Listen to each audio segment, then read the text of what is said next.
Welcome to our 201st episode of Gorilla Radio. 199 more than we expected to do. Yep, definitely what no, I expected to do. Not the best introduction. Definitely 200 has taken the cake. It took us 200 episodes to actually get a good introduction. Yeah, I mean, I don't know. I like how you bring it in, man. It's pretty good. Yeah. It's better than the old, are we on? Are we live? And, mic check. Well, welcome to number, and sometimes it gets messed up, but it's good. Yeah. So we're back. Day number 2 of talking. We're going to go over a couple semi-states. We're going to start with Newcastle and then go over Evansville, right? Results? North to south. Man, I think we should start with Evansville first. You know, our favorite Avon parent, she requested, she said we're going too late. And he started these at 6 o'clock. So I know she gets up early. We can start Evansville. So she asked nicely. But only because of Lauren, not the... I didn't say that, man. You said it, not me. You said your favorite Avon parent. I know. So let's talk about, let's see. Text. We got to do the results. Yeah, I'm going to the placement matches. Placement matches. See if at Evansville first. Yeah, I got it pulled up on my end. All right. Where's all our friends? They haven't even joined us yet. They didn't know. If you started late last time, you didn't know that Kevin Whitehead was on with the best intro of all time. Yes. I'll listen to it 10 times today. So 106 had the Mooresville sweep. Yep. Ducking over Bridge. Brown was third over Ash. Ducking over Brown in the semis is a big win for Trayvon. I know he had lost him a couple times in a row. Lost him at Team State, kind of getting over that hump. Yeah, Russell and Rowe were all well at the right time. Was it Ash over? Ash was over. Let's just bring up the brackets. That'd be easier. Ash over Tom Wynn 1-0 in the quarterfinal or in the ticket round. All the other ticket round matches were blowouts. Man, that's a tough. I thought there were some really good matches there. Huge win, and not to Leo Oatman of Switzerland County with a huge win over Jackson Jean in the first round. No Kevin tonight. No. We do have the manager of the Butler McDonald's coming on later. Talking about when the McRib's coming back. Yes. they have more than just McRib and Butler. Man. McRat. I mean, kind of similar to what we said to Fort Wayne, the top 4 at 13. Fall, major, and fall, or tech fall. Yeah. It was interesting looking at the pick'ems, and what did I say? 24 people had 50 out of 56 guys right, which is crazy. You think you're getting 50, you're going to be pretty high, and you're maybe top 20. Yeah, that's kind of what me and Sprunger were talking about. He said, dude, I think I killed Evansville. I said, surprise. Joe just texted me and said everyone killed Evansville. Yeah. It's because we talk about it the most. So thank you guys for tuning in and listening to our thoughts. Yes. Jackson Houston, Bell tech fault him, and Thrasher tech fault Ogle to get to the finals, and Bell by fall. Bell's pretty good. I'm sure we talked about how good he was last night in the top part of the state weights. Yep. He ran through the field there. Going to be interesting to see how he goes this week. 120. Revan Dickman not getting paid by the hour. 31-second pin over Meyer. That stood out. Yeah. That was and then obviously Meyer lost a 2-0 match to Malone. That's a tough 4. We talked about that obviously last night. Just a heck of a weight class. Gals over Malone 1-0.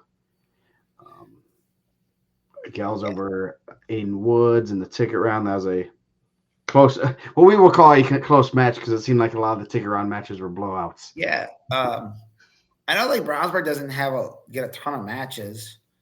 They're probably 25 matches a year normally, give or take, you think? Yeah, they are not a big they don't care about, they want quality matches. I guarantee if they get about 25-ish matches, they'll about 20 are high quality. Man, Dickman has to have a ton of falls too. I don't know if he's going to go 100 falls just because they don't wrestle the number of matches. But man, I bet the majority of his wins are by fall. Yeah, he might be one that would be close to getting 100 falls. I mean, even though he missed a little portion of this season, if only we knew someone that would be able to tell us that. So maybe, well, I'll send Arizman a text. Yeah, appreciate it. Make sure he's probably asleep. Yeah. Don't go to sleep, Kyle. We got some stuff to rank tonight. Yes. Yeah. A little foreshadowing. We'll go into our rankings after we go over this. 126. Nate Rio looking pretty good. Had a 4-1 match over Brown. Dominic Brown making a return trip after making it as a freshman out of the East Chicago semi-state. Yeah, he's going. He's we got to find someone that's going to qualify out of all 4 semi-states. That'd be pretty impressive. It actually would. Yeah. I mean, you probably could. I mean, you got some like areas where you can. I mean, you could definitely get Evansville, Indy, the region. I mean, Fort Wayne's a little bit more spread out. You maybe go to the Muncie area. Yeah, you go to Muncie area, Kokomo. You don't have to go too far. Oh, yeah, you can go to Kokomo. Yeah. Rio over Henderson in the semis there, 10-0. He beat Henderson 3 times this year? Yeah. Yep. Maybe 4 times this year because his other loss is to Gendris. So I'm sure he'll be happy to see him on the opposite side of the bracket. Yeah. Henderson over Haynes, as we said, 5-4 first-round match. Brutal. That's a tough one. Yeah. That's a tough draw. 132. Oh shoot, I messed that up on the I gotta fix that. Hockaday, good day. Went tech fall, major in the final over Eddie Goss.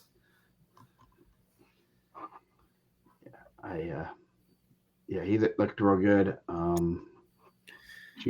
Something just Anthony Zaransky over Gage Rutan. That was one we kind of circled. I think Zaransky's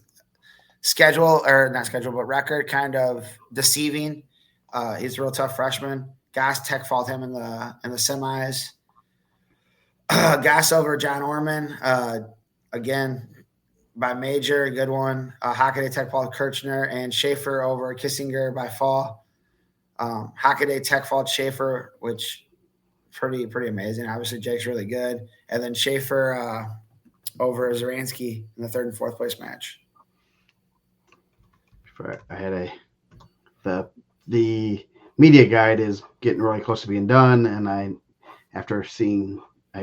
remembered I didn't change where they are now for Ty Henderson, so I figured I needed to do that. Hockaday looking real good and in a good position. 138. I mean, and I think the finals of that one's probably the do last, right? Peyton Richards, we talked about last night, over Hunter Bannett, 7-0. Reynolds was not messing around with Nate Bryant. It looks like 32nd fall. He was not getting mixed. No. Unless Bryant went for the mixer. Yeah. Justin Thornton over Armin Pratt. Amron, Pratt, sorry.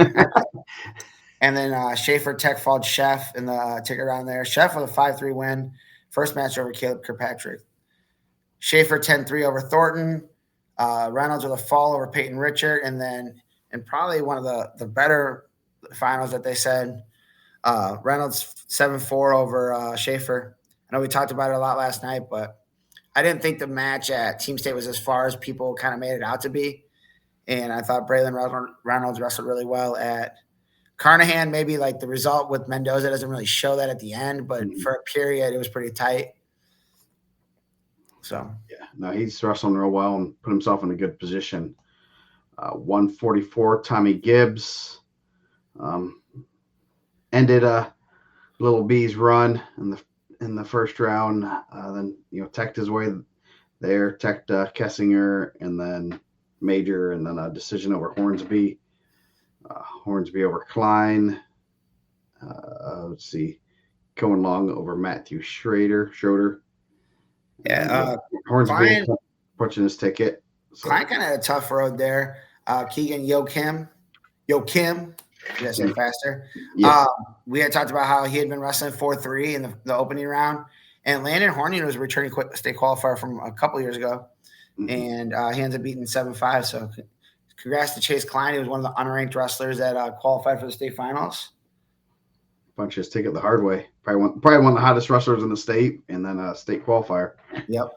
150 Seth Syra over Parker Reynolds for the third week in a row and fourth out of 5 weeks in a row they've wrestled. Yeah, he got him in the duel. Not in the duel. He got him at conference. Got him at the sectional, the regional, and now the semi-state. Yeah. So I'm sure he's looking to do Parker's probably looking at trying to do the Hector Mendez. Like someone needs to knock. He needs an Andy Ole on the other side. No, it wasn't Corbett. Who was the Jimtown? Jimtown had 189.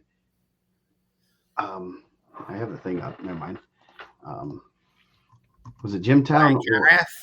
Conrath. Yeah, the Conrath. Conrath couldn't beat Corp, right? Yeah. And so then then Corp got beat by Crown Point guy. Shrewsbury? Yeah. Shrewsbury. Yeah. Or no, that's Nick won that year. What? No, it was no, it wasn't Corp. It was Corp got beat by Shrewsbury.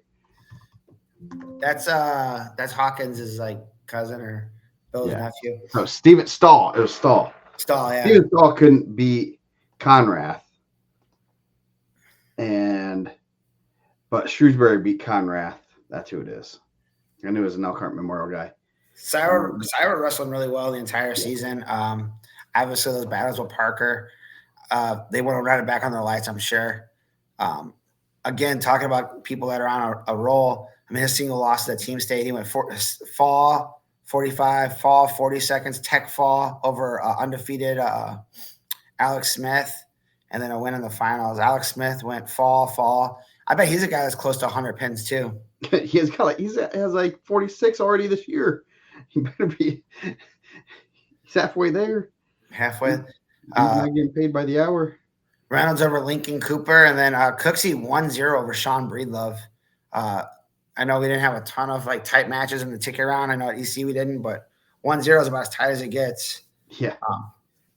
Cooksey's tough, man. We get to see him at Al Smith. Had a real exciting Al Smith, not this year, the year before. This year too, but he had a real good match with Zara Walker. Mm-hmm. 57. 7. Go ahead. Man, I was surprised by the result of the final. I know Stitch has been wrestling really well. Obviously, he had tech falls all day, 15-0, 17-2, 15-0, 15-0. You think up numbers like that, obviously you're rolling. But I didn't see they said every time you touch your head, you drink. You guys got to work tomorrow, though. You better be careful. But that's I thought those used to be pretty tight matches, or maybe they have been, but it's a good win for Stitz. He's looked good the whole year. Obviously we've seen him at him and Staples at Al Smith. If they can run that one back, that was a really good match. Yeah. Day 4 won over Ratliff, sudden victory. Last year's semi-state champ, and then Stitz over Dressler on the bottom part. We talked about Dressler over Fender, Stitz over Sommers. Day over Stancombe from Bedford, North Orange. We talked about those guys, the Stonecutters, old Stonecutters. Nice. Yes. Then Ratliff 3-2 over Bonenberger from Evansville North. So actually some close matches there in the ticket round. Camden Bauman over William Vanderloo Garten at 165. Tech fall too. Yeah. The very underrated Cam Bauman. Yeah. Talk about guys that are on fire, and obviously like he ended up not winning the semi-state, but the last couple of weeks that he's put together have been really good. He's a dangerous Friday night opponent. Mm-hmm. Jesus Lopez over Elijah Geyer. Good win for him there, punching his ticket there. Evan Rowdy Bush, 52, 30, 30. Oh, he actually did go 6 minutes against Lopez. So I had to get some extra work in. He didn't even go 6 minutes his first 3 matches. So yeah, he didn't even go to the second period in his first 3 matches. Yeah. So he's looking really good. Griffin Larson punching his ticket, beating a good Cooper Collins. Yeah, avenging a loss too, right? Yeah, it was one of his losses and major decisions. So pretty good match there. Jesus Lopez runs it to the finals. 175. Coy Bender runs it to the finals. Julian Weems wrestling really well right now. Actually didn't pin the last two guys. Got it. Yeah. So he decided to get a couple 6-minute matches. We should Avenge the phone loss. Dustin for this one, right? Yeah, avenge the loss to Terry. He was telling me that I was too high on Weems, and we were picking sides. Yep. And I'm sure we will gloat this weekend. Always. Always. I want to remember the wins, fellas. Terry over Haylett, 7-6. I knew that was going to be a pretty tight one. Barrow 1-0 over Fuller. That's about, like I said, that's as tight as it can come. So sophomore from North Posey trying to follow in his dad's footsteps. Yep. And then Coy Bender over Hank the Tank. Oh, there she is. Yeah. Both the Terrys getting through. It's always a good day when the Terrys get through. Terry ended up third. Williams ended up champ. 190. Gunnar Henry over Sam Howard. Howard avenging last year's ticket round match. Yeah, it looked like Gunnar got pushed a little bit Saturday. I mean, just by the scores, obviously, I haven't watched the matches, but 11-9 with Sam Howard. And I know they said Terry got the first takedown, right? Yep, rode him out the first period. Then Gunnar kicked it up a notch, got 3 takedowns in the second period, and then 1 more in the third period. So he didn't mess around there. So, and then he beat Howard 11-9, 2 takedowns the first period. Gave up. We do, John. We do remember. Yes. Yep. Howard looked good. That's pretty impressive to avenge a ticket. I mean, that sitting on that for a year and coming out there and. I haven't watched the match. She said Noah threw Henry 3 times. Oh wow! I heard there's some pretty big mat returns for our Evansville correspondent. So always a fan of some big throws. Yeah, I mean, probably making Shane Sparks pretty giddy. I'll send those videos. Gunnar was beating Terry going into the third period because he scored 3 takedowns in the second period. So maybe they went back and changed it. I don't know. That's what it says on the. I'm looking at the bracket. It was 9-5. I'm gonna go back and watch it now. Yes, definitely will. So definitely, all 4 of those guys are pretty tough. That's a tough 4 to come out of anyway. Man, I forgot to even say it yesterday, and it doesn't really pertain to here. When I was talking to Maggart at East Chicago, he said, the Coliseum's nice with the space. He said, but it's not as electric as the East Chicago semi-state. He said, there's just a lot more energy there. He said, so not that Maggart was throwing shade, but he gave some props to the space. He said it's just quiet. He said because it's so big, it doesn't get as loud as it did. So back to Evansville. Man, you just want to kick a guy when he's down. Yeah. So Henry there. Yeah. Good. Henry had a good day. 215. Caden Brewer over my guy Jet. I actually was able to watch that match a little bit. You can tell Jet's a little bit undersized at 215. Brewer's a big horse and pretty solid there. Brewer had a good day. Tech fall, major fall. Yeah. So in Goldsberry run into the finals, making the second trip to state. He beat a tough Cullen Floor over Grant Stewart in the ticket round. Young guys there. Yeah, Ethan Schrainer from Tell City, another Tell City, and was it Landon? Which one's the lower weight one? But cutting down to 75, got Schrainer in the lineup, and Schrainer punches his ticket to state. So pretty pretty selfless move there to cut down from 215, even though I know the word is he wasn't really up to 215, and now you get another friend to the state finals. That's pretty cool. I don't know if Salas was doing some big throws at East Chicago. He definitely had some good doubles to his back. But man, no lie, Devin Kendricks ripped a headlock at the end. It was pretty good. I thought he was going to get him. Like you could hear it kind of go through the crowd, and then Caesar just calmly popped it off. But it was for a second, it was like one of those ooh. So heavyweight, little Max Forrester had a good day. Had a pin decision in the ticket round, fall decision. So kind of a mixture of everything. Manford Osborne over Brody Clem.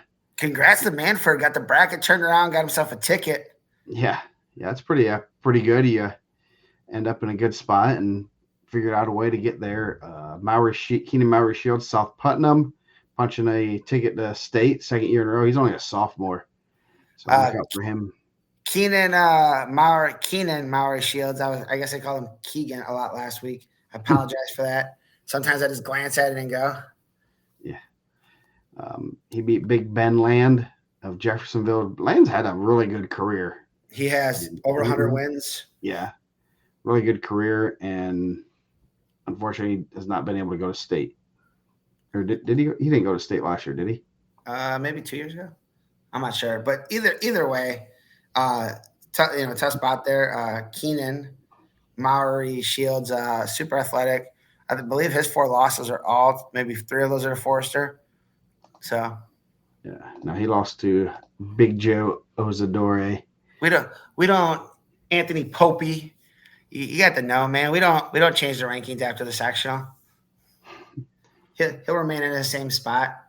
Yep, we let him ride. Let him ride. Good. So, team champs.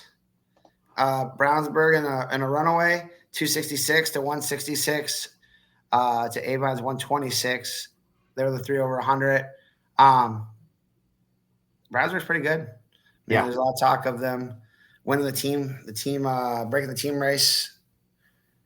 Me and Jason Forrester had some 3 a.m. IndianaMat posts. Someone posted, I was like, that. Someone posted the all-time record, and he's like, by my calculations, this, and I sent the link. I was like, it was like 2 years ago. He's like, but good dude, man. 176. They're gonna be right there. I mean, the state finals, anything can happen, but they got a really good squad, top to bottom. They got some guys that you assume are gonna win titles, but like we said last year, and we'll talk about it more at the end of the show. So we don't have to talk about it now. Okay, Newcastle. Let's see, brackets. 106, sure. Pretty well ranked. Yeah, and you know what they say in East Chicago, that I'm an anti-Bulldogs guy too. So just depends on where you are. Wherever you are, they're saying that you like the other team better. See, that's a half empty response by Sarah. She said, "I want them to lose, not that I want someone else to win." Right? Yeah, that's just a negative outlook on life. Yes, you want. Started at 106 pounds. You actually want Calumet to win. That's dude. If Calumet was there, don't let them get under the lights. Don't even matter. Undefeated under the lights. Yes. Undefeated under the lights. What other school's undefeated under the lights? I don't know. There's a website for that though. Yeah, you're right. I don't have any love for Brownsburg. I'm sure all the parents say that. I'm sure Jason Forrester says that. And, Brian Bell probably says the same thing. Callie Ersman and Derek probably say the same thing. Or just one mom says the same thing. All right. Maddox over Towson by Tech Fall. Morrow over Tackett by Tech Fall. Crawl 12-2 over Colin Clark. I think that was the only match, or those 2 ranked matchups. St. Laurent over Scott, once or twice beating Scott, 4-1. Tightest tick around match there. Good season for Lucas Scott. Yep. Yeah. Tough road there with all 4 of the top guy, 3 top guys and 1 top girl were all separated, which you couldn't plan it better because those 4 were really tough, and they were all separate regionals, came out as champs, no upsets, and no, could have had some crazy draws there if someone was in the same regional. So Yeah. um, Maddox over Morrow in the semis. St. Laurent over Crawl in the semis by tech fall. And then Maddox by fall in the finals. Maddox only lost on the season to Trayvon Ducking. So Maddox wrestled. We've seen him at Al Smith. Really good. Like, obviously phenomenal. yeah, and then Curl over Morrow in the consolations. 113. Had a couple upsets here. Keegan Dressler over Nathan Reyes. It wasn't a crazy upset, 9 over 5 or 6. 10-6 there. Lincoln Parsons over Carlo Federici. Ooh, those boys put up some points, 11-10. Yeah. Let's see. Was it a last second? I mean, Parsons got an escape with 45 seconds to go to get that escape, to get that win.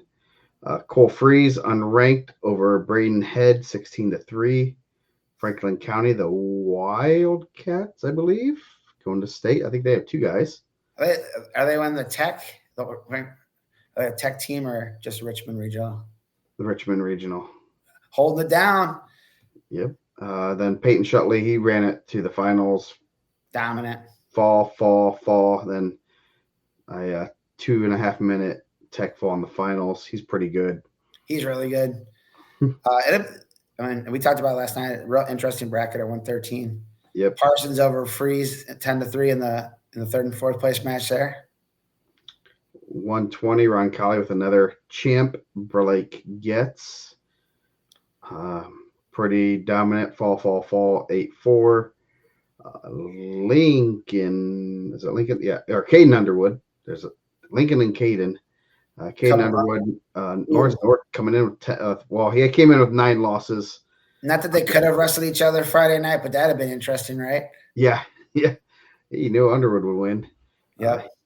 John Bismeyer over Sully Frazier in the tick round, pretty big match. Ezra Fye over Porter Temples by tech fall, 22-6. That's great. That's pretty impressive there. Underwood over Ingalls. Owen Ingalls was 1-0. Good match there. So a lot of really good matches. Very surprised by the Fye over Temples by tech fall. I think some of those matches are tough. It's one of those things like, what would you, if you're, obviously you coach at that level and you coach a lot of guys there. Are you more frustrated if you have a guy that loses 5-4 but doesn't fire off a shot, or a guy that maybe is down a couple and just starts throwing, caution the wind, try to go big? And I didn't watch the match. I don't know. Maybe, Fye just put it, teched him. But I think some of those times those results can, especially when they're 22-6 or whatever. Maybe at one point it was 10-6 and he's trying to go home run, or 11-6.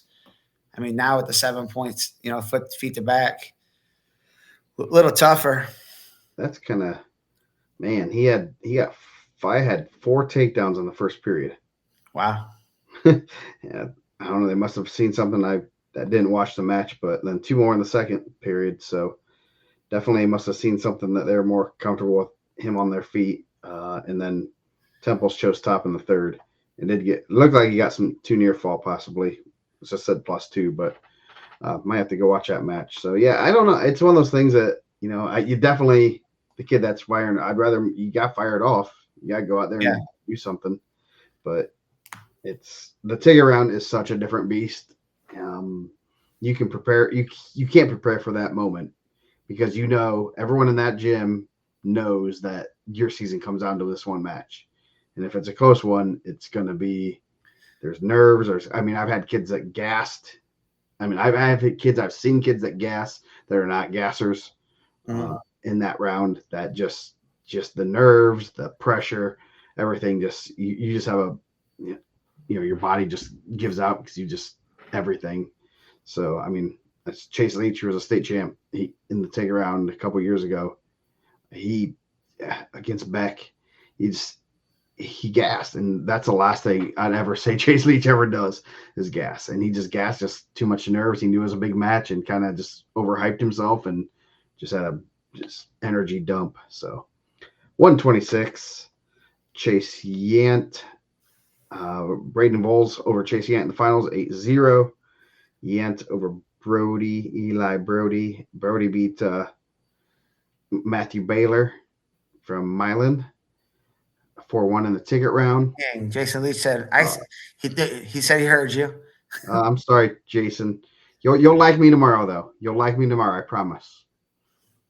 Mike convinced me of something, so you'll like me tomorrow. So just I'll tell you that much. So it sounds like you're gonna like me by default. Now those guys, like, not everyone I guess is a Mike Reiser fan, but the Garrett people, man, we partied at the hotel. We had a good time. I don't have any Garrett. Man, none of the Garrett people like me anymore. You check those comments. That's my crew, man. Rogers punched the ticket again by Tech Fall. Vols over Kemp, 8-5, real talented freshman.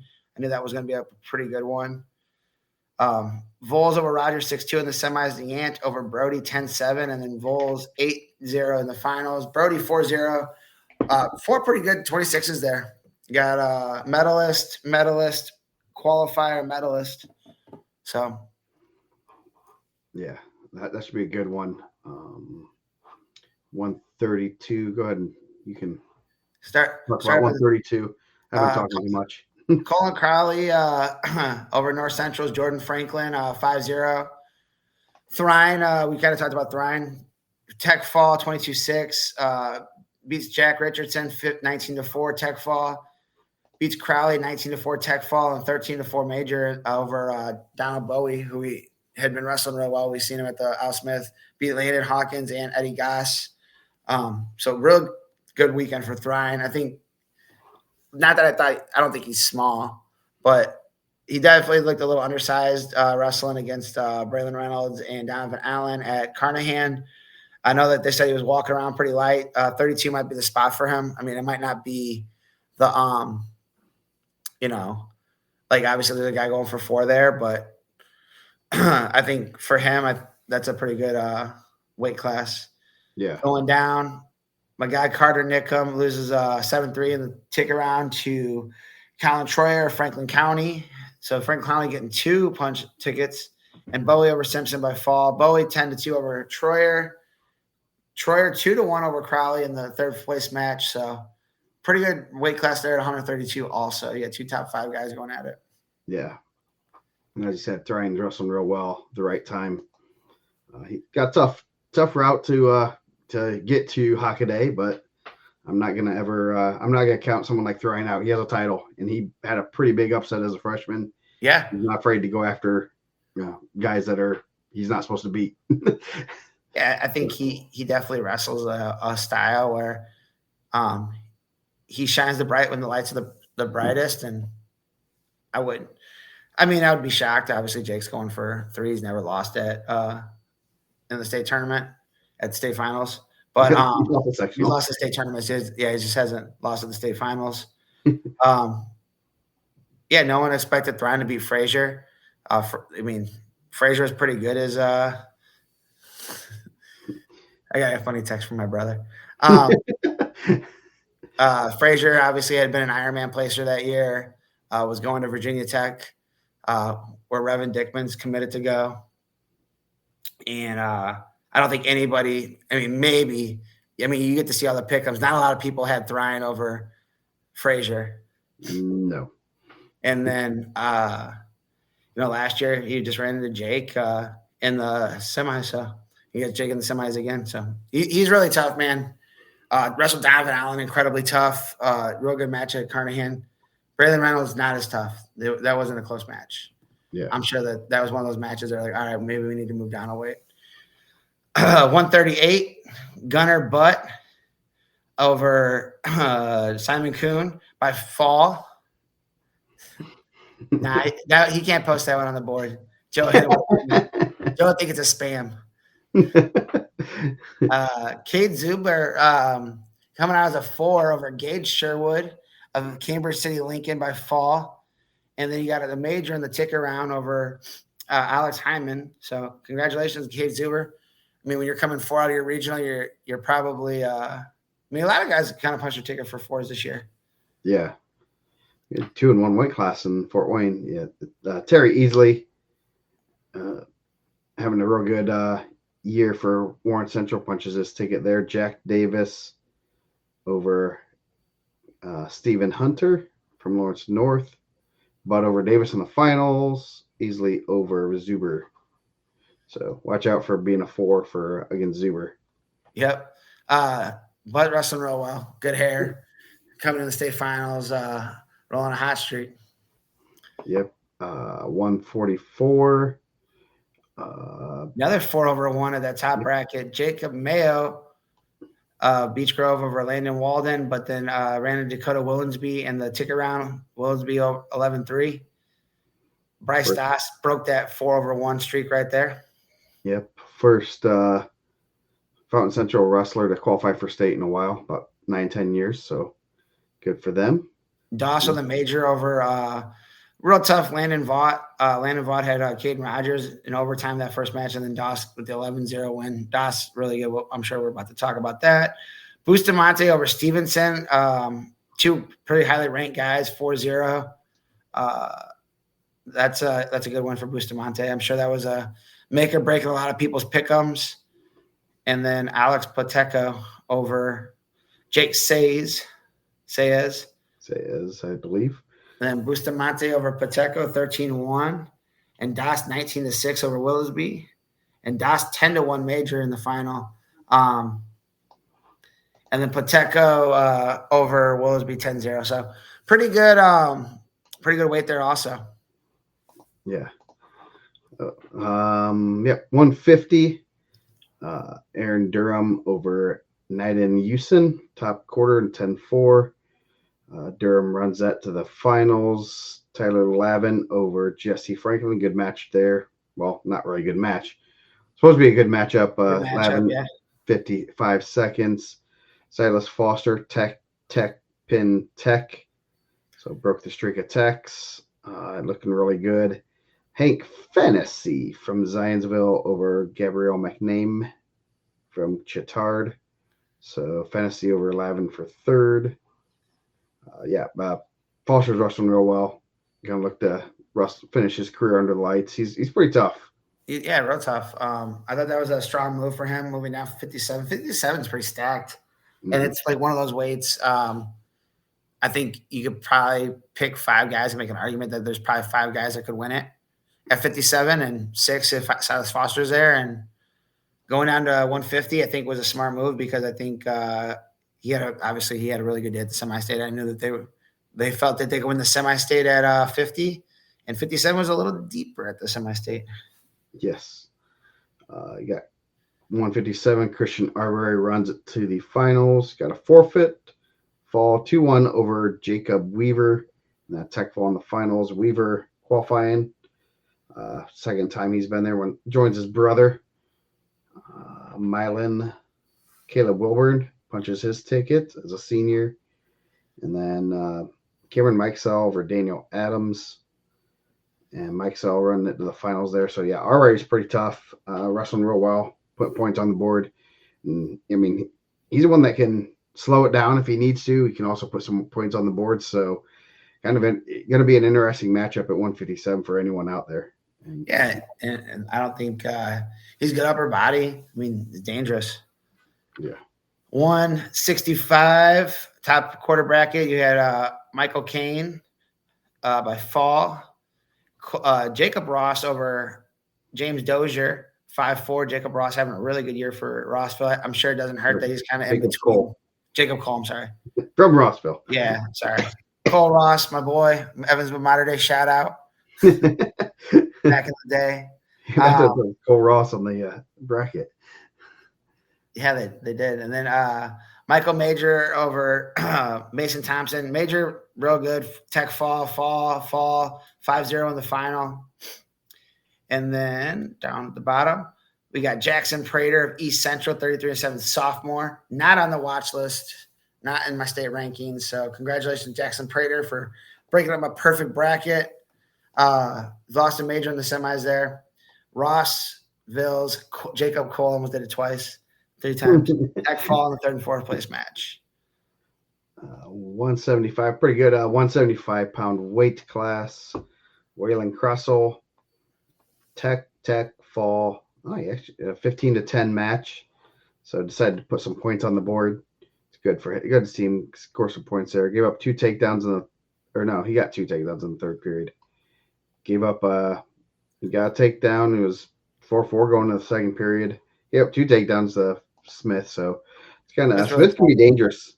So that's going to be interesting to see um, how Smith does. They could definitely meet in the finals again this week. Smith looked good. Tech fall. MJ Morton over Eli Turner from Westfield. That was a 10 4 8. over 1 there too. Yep. Man, not good there. Lots of 4-over-1s there. Yeah. Why did Cresto was not a 4 over 1. Brody Wingate of East Central over Jensen Schrock over of Anderson High School. Ran into the real tough Cresto in the semis. Both a minute fall there for those guys. And Morton and 9-4 over Wingate in the third and fourth place match. Cresto's pretty good. He's pretty good. Xavier Smith's really good too. So both those guys really tough. 190 top quarter bracket. Kyle Harden 44-second fall, 2-minute 39-second fall, 1-minute 39-second fall, then a 10-9 in the finals. Go to the finals over there, and then you had over here you had Christopher Corals, Sierra Gadawai's real good match, 20-13. That's a lot of points. You put on, keeping that scoreboard operator busy. Oh yeah, you think they had that one has to like flip over, and then it's like now you just got. Oh Jesus! Freestyle ones. Yep. And then Gadwise by fall in the semis, 10-9 with Harden in the final. That's really good. I heard Leo Mercado a late ad, not a bad pickup for the officiating crew out there. Heard they had to like make some moves. I heard they added 2 heavy hitters on the rush. That's pretty good heavy hitter. I've seen him on TV with some big matches, big college matches. So that's good. I forgot who the other one was. They told me that they had to pick up 2. They're both really good, and one was Leo, and I'm not sure the other official was, but it was 2 guys that I would love to have officiating matches. Yep, Harden over White at in the semifinals by pin. That's pretty impressive. Harden's one that you can't sleep on at 190. No. I think 190 just has some. It's going to be a matchup, and we'll talk about it a little bit more. I think there's got a lot of matchups that very intriguing. I'd love to run this bracket what we have now, shake up the bracket a little bit and then run it again and see what happens, because I think there's some matchups there that are very intriguing that I'm like, I don't think he matches up very well with him. I think if his path to the finals would be this. I mean, we were talking about it Saturday night, and it's like, man, these could be some interesting matches here. And I think it's like a lot of stylistic, like different styles. Yeah, and it's gonna be interesting to watch, see how things shake out there. Unranked, unprofiled until this week, Gray Riley of Roncalli, coached by Sean Richardson. Sean Richardson. Yeah. Sean. got Danny Bell. Sean Richardson. He is defeating Tante and Shutley now. He is the king of the mountain in the south side. So we got to put him on top. We will never forget that he is the coach at Roncalli. 113. We covered that one last night, my friend. We got away from doing predictions. So we don't want to anger too many people. We have too many people we like to keep. Yeah. Too many people throwing shade if you pick against their guys. We don't like it. It hurts our feelings. We're sensitive, or I'm sensitive. Yep. 215. No Weaver. Not getting paid by the hour. Will he tech fall his way through the state series? Man, he's good. He was really good last year, and he just keeps improving. That's pretty good. Yeah, and I mean, I just remember seeing like last year, hearing some stuff about him, and like some people at Newcastle were like, dude, he's looking real good, and we knew he was good. And then when he beat Gunners, like you start seeing him at state, I'm like, ooh, this is going to be interesting, especially because the team race is going to be real close. So, Julian Burgett 1-0 over Colin Wetzel. That's a real tight one, obviously. Then he runs into the buzzsaw that's known as Noah Weaver. He is amazing. And he seems like a really nice kid too. Yes, so. Very nice kid, good family. And luckily they have about 20 more kids that we get to watch, and I think they're going to be all fairly good at wrestling. The Newcastle trend here, Antonio Cisneros Rodriguez, a 4-over-1 over Cale Metzger in the first round, and then he runs into a real tough Kane McLaughlin. McLaughlin by major, and then unranked Andy Warren. He was unranked, right? Yeah. He was in the rankings a lot of the year. Then I know he had missed some matches. Unranked Andy Warren, ultra talented, really good wrestling family over Evan Lawhead, 5-3. Also, Evan Lawhead from a pretty good wrestling family. Mm-hmm. So Warren over McLaughlin, 4-1. Weaver by tech fall, and then by tech fall. Burgett over McLaughlin, 4-2. Yeah, I agree with that, Bill. He's a really good wrestler. He's probably a better kid. Yep. So I think Purdue's got a good one. Yeah, I'm excited to see because he keeps improving, and yeah, that's gonna be good to see him at Purdue. 285. This is just one bracket, just crumble it up and throw it away because no way. We got busted, man. I talked to this guy, the guy that told me. He said he's not an I told you so guy, but I was like, but you did tell me so. Hey, when you're wrong, if you own it, you own it. I mean, that's the truth, man. I'm never like someone that's gonna like. If I'm wrong, I'm wrong, and I was incredibly wrong about Jakari Markey, and dude ran into a semi-state championship. I think when he punched his ticket, I was like, oh man, Gil was right, and then he runs it and wins it. But dude, incredible coaches. Warren Central has an incredible staff. I mean, at one point they had Gwiz in there, Chico, Guy Henson wrestling with them every day. Like you get guys that are state medalists, world medalists. Yeah. Oh, I mean, Chico's state medalist. Guy Henson's a state medalist, and those guys are in.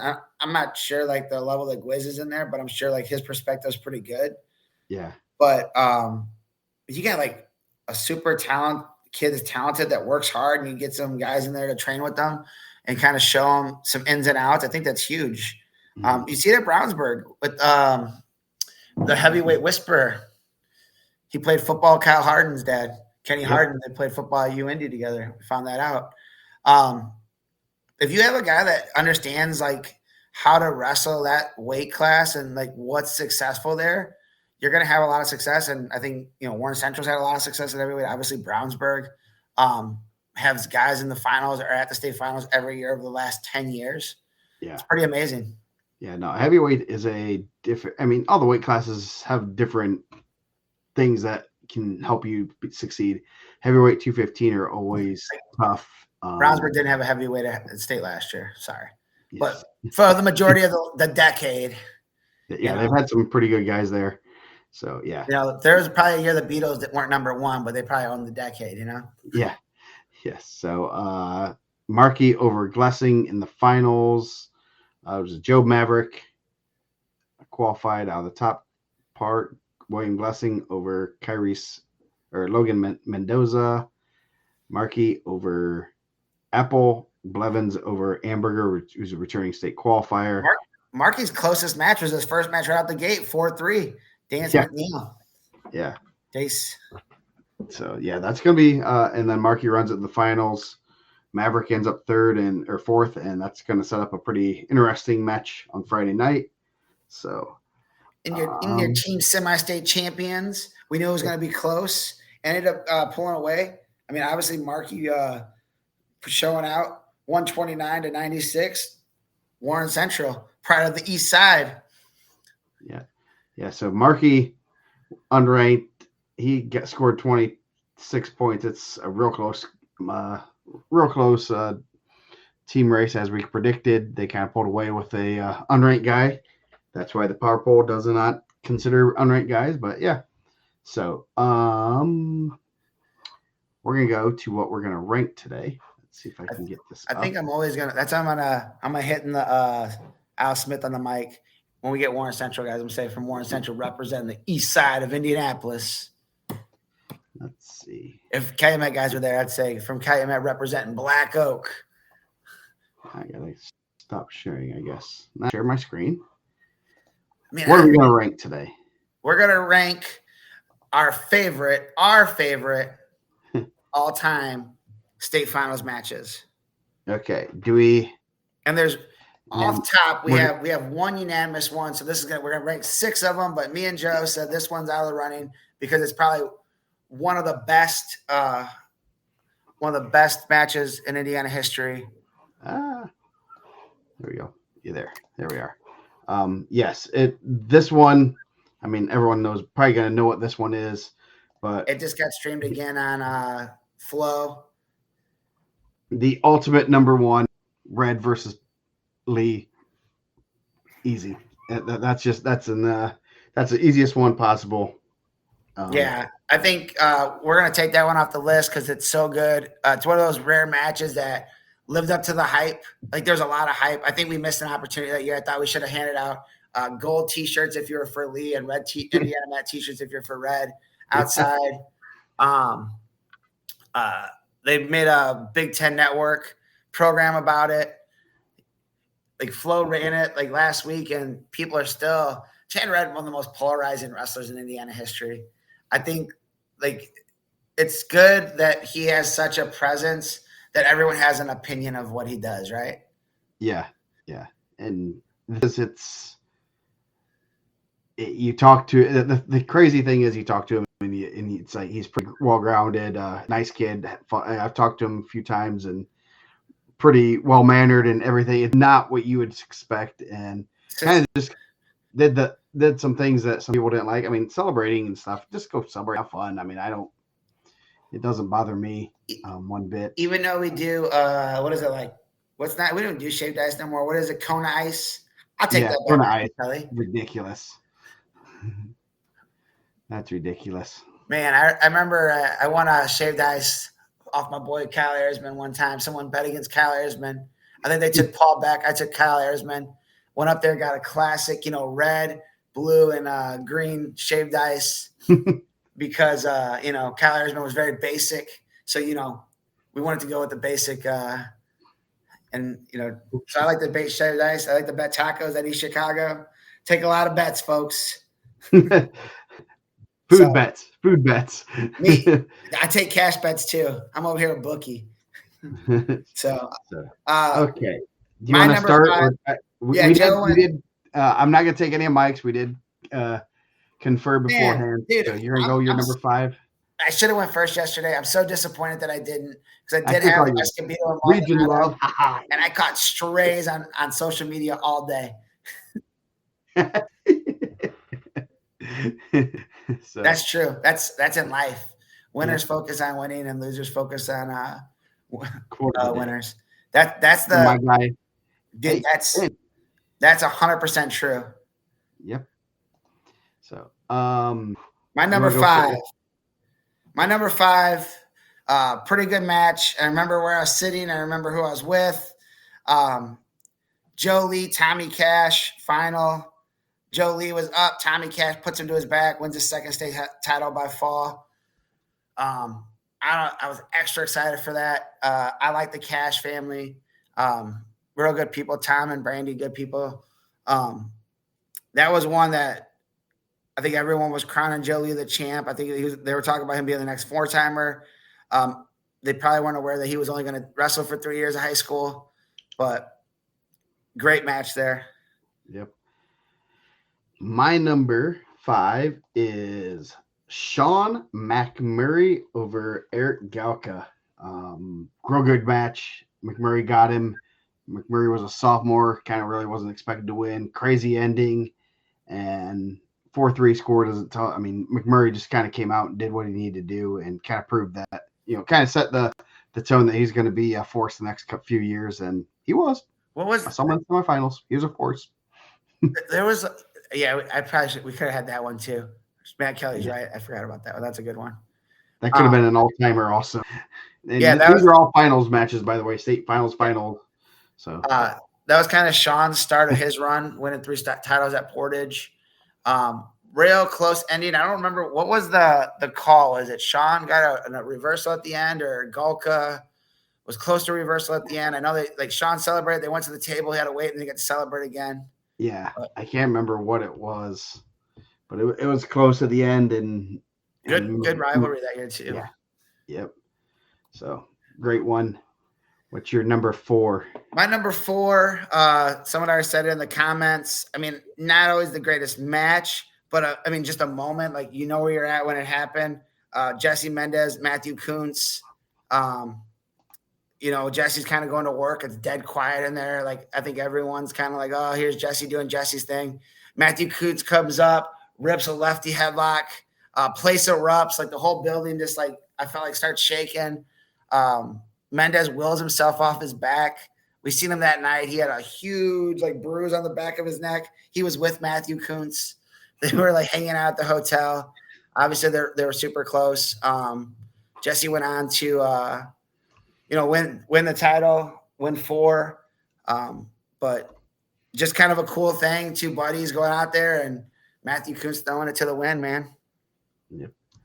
My number 4. 2021 Brody Bauman versus Robert Major, 15-11. Just a back and forth. They were throwing each other. A little bit quieter in there because there weren't as many people. But I mean, if that place was packed, that would have been a crazy loud match. And those two just were letting it fly. A lot of fun. I mean, that's how Bauman wrestles. He's not bad about letting it fly. So yeah, that was a great match. Lots of scoring, lots of throwing, and guys laying it on the line. My number 3, this is a war. Like these dudes put up points. Darren Elkins, Charlie Pingleton. That was a lot of points. Those guys were taking each other down, cutting each other. Darren obviously went on to fight in the UFC. I think Charlie ended up passing away at a pretty young age. But that night, those dudes put on a show. Yep, that was. I mean, if that wasn't a foreshadowing of Elkins' UFC career, just straight up grinder. The dude is a grinder, and just a great guy. Always, I know he chimes in on IndianaMat, so hopefully he sees this, and I'm sure he'll comment. But yeah, if that wasn't foreshadowing, I don't know what it was. 2004, yeah, that was the first year being together too. Who's Daryl Elkins? That his brother or what? No, Ricky's his brother. Oh, but that is says Daryl Elkins. Oh, yeah. That's how they say it back in South Haven. Yeah, Daryl. So my number 3 is going to be Pat Day versus Cody Johnson. 12-10. Those two were leaving it on the mat. Day was on his back at the end, and he thought he lost. He wasn't celebrating until he got his hand where he's like, "I won," and they just went back and forth. The chest bump before the match, the uber controversy on the board of, oh, they did a chest bump and that's disrespectful or whatever, and all that kind of stuff. That was pre-IndianaMat, but that was fun. That was right after Day hit a headlock in the semis in 15 seconds for a fall. It was fun to watch. He didn't care about winning or losing. He was going to put on a show. That just a great match. Guys getting after it. And that's kind of why you remember that match. My number 2, we talked about it earlier. Calumet undefeated under the lights. AJ Fowler over Lawson Aiken of Brownsburg. Last second takedown to a fall. Pretty awesome match. Know the Fowler family pretty well. Those guys are a good family. That was just one of those ones I remember sitting front row. I think I was still doing media at Region Sports at the point. They have I think they ran it today. Is was the state like this week, like back then? Yeah, because the state was like last year. Today was the finals, so yeah. So they ran that today on like the memory. An amazing match, amazing finish for AJ and the Fowler family. Yeah, that was a great. I just remember him going over to jumping into Watkins' arms and Watkins' glasses falling Yeah. over, and Watkins didn't care. He was cloud nine. So yeah. Let's see. My number 2. That's it. Reese Humphrey over Andrew Howe. Really good match there. Howe comes in undefeated as a freshman versus a senior. Humphrey had 2 titles, and Humphrey said, kind of big brothered him, said, not your time yet, buddy, and hit a headlock Yeah. for 5, and so I'm still the king of the jungle right now, and really, when you go down now, 2 legends, 2 are great guys giving back for coaching and having a lot of success with that. So I did try getting them to get a rematch at U.S. Nationals, about 4 or 5 years ago. Howe was all for it. Humphrey was not. So I think Humphrey doesn't want to defend his title. Humphrey, real good state finals. Lost to Angel as a freshman Friday night. Beat a real tough Andrew Howe as a senior and under the lights. I mean, that might have been Howe's closest match overall in high school. Yeah. Yep. So you're number 1. I took a cheat code. There's no like rules to the rankings here. I'm gonna go my first one. Kyle Ayersman, Lake Central. Brendan Campbell, Newcastle. Campbell was up big. He had just came back. He had just came back from appendicitis, where he was a guy that everyone was picking to be a state champ as a freshman. Ayersman just put on a monster comeback all the way back. And then the next year, Campbell back under the lights against another region wrestler, Paul Petrov. Similar situation. Paul Petrov goes down big, just keeps chipping away, and then ends up winning a huge score. Campbell back-to-back years losing where he was winning. Paul Petrov, I forget like the exact quote in the NWI Times. I'm sure you can find it, where he knew when he was down, like he remembered Kyle Ayersman storming back, and he knew he could do it too. And so, 2 great matches, pretty epic matches, and those are pretty crazy. So yeah, definitely, I love your region guys. So my number 1 homer pick, as we said, these are our picks. This is Joe Caprino's picks. Reed Muncie over Murray Omadande. Obviously, I had a front row seat for that one, so that one's a special place. So say what you want. If you're upset about it, be upset. I don't care, because that's a cool match for me. This is Joe's list. It's not IndianaMat's objective list of stuff. So, but it was a great match too. Those 2 got after it, but both of them had their legs up in the air pretty high, and neither scored a couple times, and some great scrambles for big guys. Omadande, man, I just remember watching like some of his, like we were watching some video beforehand, and it's like, man, didn't have a consistent lead leg, kind of moved very differently. And but I did say he was good when you asked me. Yes, he was good. Just hard to like. I mean, honestly, we would have rather had was it the South Dearborn kid? I kind of would have rather had him in the finals, to be honest, because he was kind of a freak athlete. But I think there were strategies we could have had that I'd be more confident with.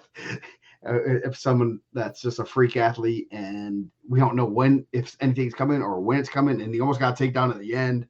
That was almost very heartbreaking, but great match. And unfortunately, Omadande did not wrestle his senior year. I would like to see him and Leighton Jones. I think that would have been a good one.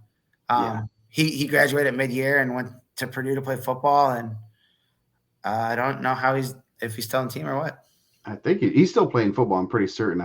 I know he's been. I mean, I haven't paid that much attention to Purdue football, but yeah. So great match. Yep, Cosgrove McGill. That was one that we were talking about. And we kind of talked about in the future we might do a rivals ranking. That Cosgrove McGill is probably going to be on there. Yes, yeah. A couple of the guys that we talked about on the pre-show of what we thought we were going to be in there are going to be in that rival conversation. Yep. So a lot of good matches. I'll post a graphic tomorrow. you guys can talk about your favorite matches. And you have your own personal list, and I'm sure. I'm sure. TJ McMurray in here. I got to see TJ this weekend.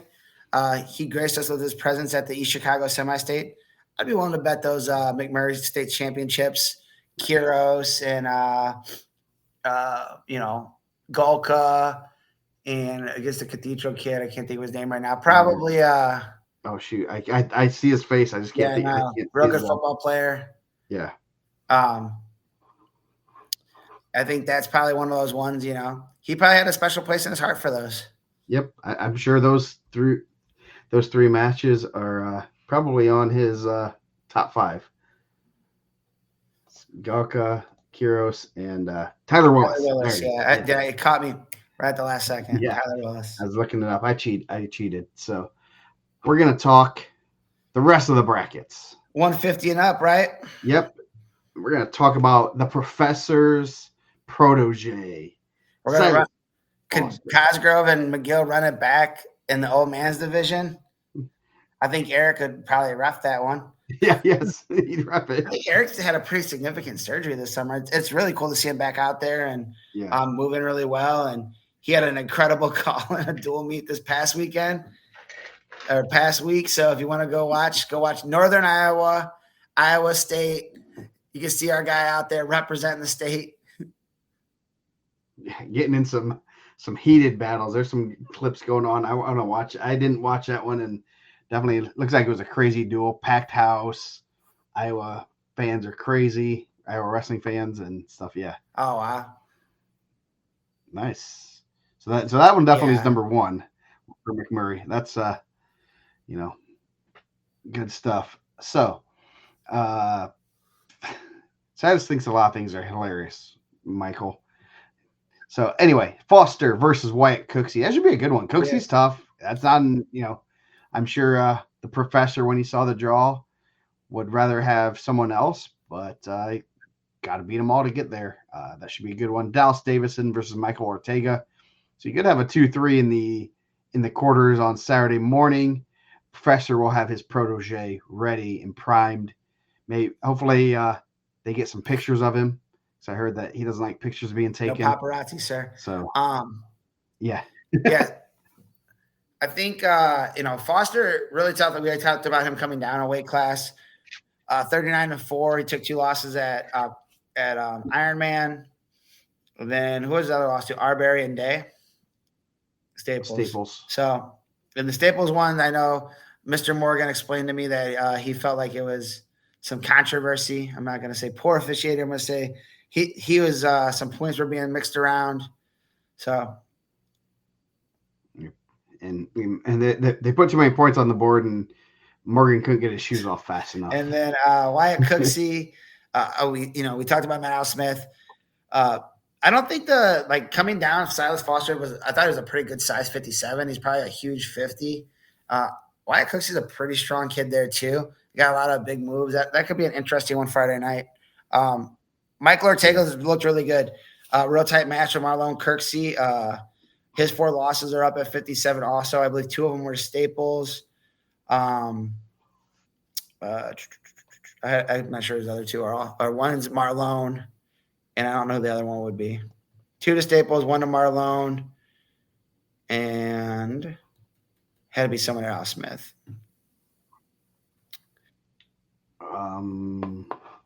There's a website. Well, maybe he lost to Staples at Al Smith too. Yeah. Okay. Yeah. Let me bring those rankings up. Yeah. Anyway, that could be a good quarterfinal match. Moving on down, Seth Syro. We talked about him when we were doing the brackets for Evansville, probably wrestling as good as anyone in the state right now. 36-1. His 11 loss to Michael Ortega. He'll have number 13, Tyler Lavin of Indianapolis Cathedral Friday night. I think that'll be a tough match. Tyler Lavin, 25-11. Don't let that fool you, man. He's really tough.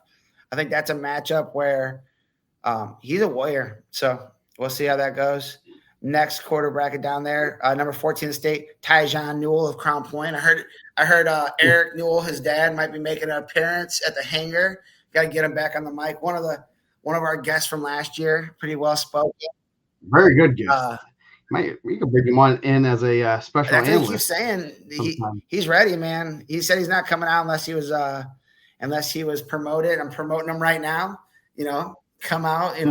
Meet M. Scholar, former youth rankings guy, and he'll have returning state champion Easton Doster, ranked number 1 in the state. I don't. Eric's pretty good too. I mean, he was out of Cornell. He did really well. So I don't know why we would say that. Yeah, Cosgrove's an animal. Eric's probably pretty good too. But D1 wrestler. Yeah, Bristol had a better program. I guess that's a shot at Purdue, right? Yeah, I mean, top 5 program pretty much every year he's there. He had a partner. He might have had a little bit stronger career if they didn't recruit this pretty good guy. Probably would have been the best guy at Purdue in the history too. Kyle Dake. So that kind of sidetracks your career, right? So back to the bracket. Yeah. Tough one for Tyjon Friday night. Got the defending state champ, coming off his first loss of the season. Probably not going to be super happy. He already wrestles kind of edgy. I'm sure after a loss, he's going to be real edgy. Tegan's pretty mean too, but that's a tough one. Sarah Doster, 4-1 in the quarters. That could be pretty interesting if those guys both get there. Top 4 guys all in the top half of the bracket. So the bottom half guys are all like, yes. Next. Ortega lost to Staples. I assume that Trikoff. Was Trikoff. And Arbery, Stitz, and Kirksey. Pretty good. Yeah. So going down, you got Lincoln Carter, 1 loss to Doster, powered by the Butler McDonald's. He has Zach Kenny. They finally spelled his name right, because I triple checked because he didn't have an E. It was an EY for the first couple of weeks. Shout out to Coach Stoika getting 2 for Griffith.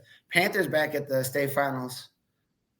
Yep, that's good to see. That should be a good Friday night match. Then you have Alex Smith, 48-1, 46 pins, 45 in the first period. It's Aaron Durham. Durham better be ready for a war because Smith's going to come at you. So that could be a real good match. Durham's tough. He's scrappy, and you look at. I mean, we say this over and over, but there's about 10 programs that if they come in with 10 losses, don't overlook them, because they're with some of their better wrestlers. They've been battle tested all year long. They don't care. I mean, they're like, what's another loss? It's one of those things that coming in with that many losses is pretty good. Yeah, I think Durham's real tough. He's been in the rankings on the watch list last couple of years. That'd be a good one Friday night, but you got Smith and probably like Carter, both once beaten wrestlers, possibly in the quarterfinals. Yep. And then the bottom corner bracket, Hank Fennessy versus Parker Reynolds, Marlone Kirksey versus Brayson Shortgen. I think they switched this one up because Shortgen was the champion. Or was Kirksey wasn't the champion? Kirksey was the champion. Yeah. Kirksey was the champion, yes. They messed my brackets up a little bit. So Kirksey, Shortgen, Reynolds, Fennessy. So pretty interesting quarter bracket, 22, 5, 6. John Goldberg said Alex the British Bulldog Smith, like Davey Boy Smith. Yeah, tough one for Fennessy there. Drawing Parker Reynolds, number 5 in the state. Real crazy. They kind of sent me a text. He was in a car accident, but came out pretty unscathed. His car looked pretty beat up. Just kind of like talking with Josh, it just kind of puts stuff in perspective. I think this is one of those weights where anyone could win. I think, but you got to wrestle one at a time. And I'm happy that Parker's all right. He's a good kid, man. I think he's had a tough career with injuries and different things. And you just don't like to see that kind of stuff happen to good people or bad people. You don't want to see it happen to anyone. Marlone's wrestling really well. Bronson Shorgan. So Marlone went down to 44 for the Al Smith. Kind of like felt it out and decided to eat and lift, and I think 150 is a better fit for him. Yep. Going up to 157. You got freshman undefeated MJ Matthew Staples versus Asher Ratliff, number 1 and number 11. Ratliff is one you can't overlook. Returning, he has a state medal. And then you got the battle of two brothers that have brothers in the tournament. Number 9, Brock Hagwood, the lesser of the Hagwood brothers, and Jacob Weaver from Rossville.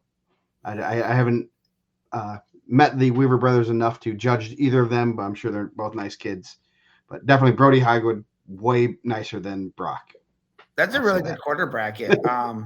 Staples coming in number 1, undefeated, looked really good at East Chicago. Won his championship, did like a little like jump heel click. It was, you don't see that a lot. Your teacher, Matt? I don't know. I didn't ask. I thought it was my boy Dan Luther. My boy Dan Luther. It's more of a Luther separate celebration. Dan Luther, the coach of the celebrations. That's for real, my guy. They had to come over and clean up some blood, bloody lip. I said, "Come on, man, you pull out some chapstick. Do you let him use your chapstick?" So yeah, that's a tough one. Asher Ratliff was semi-state champ last year.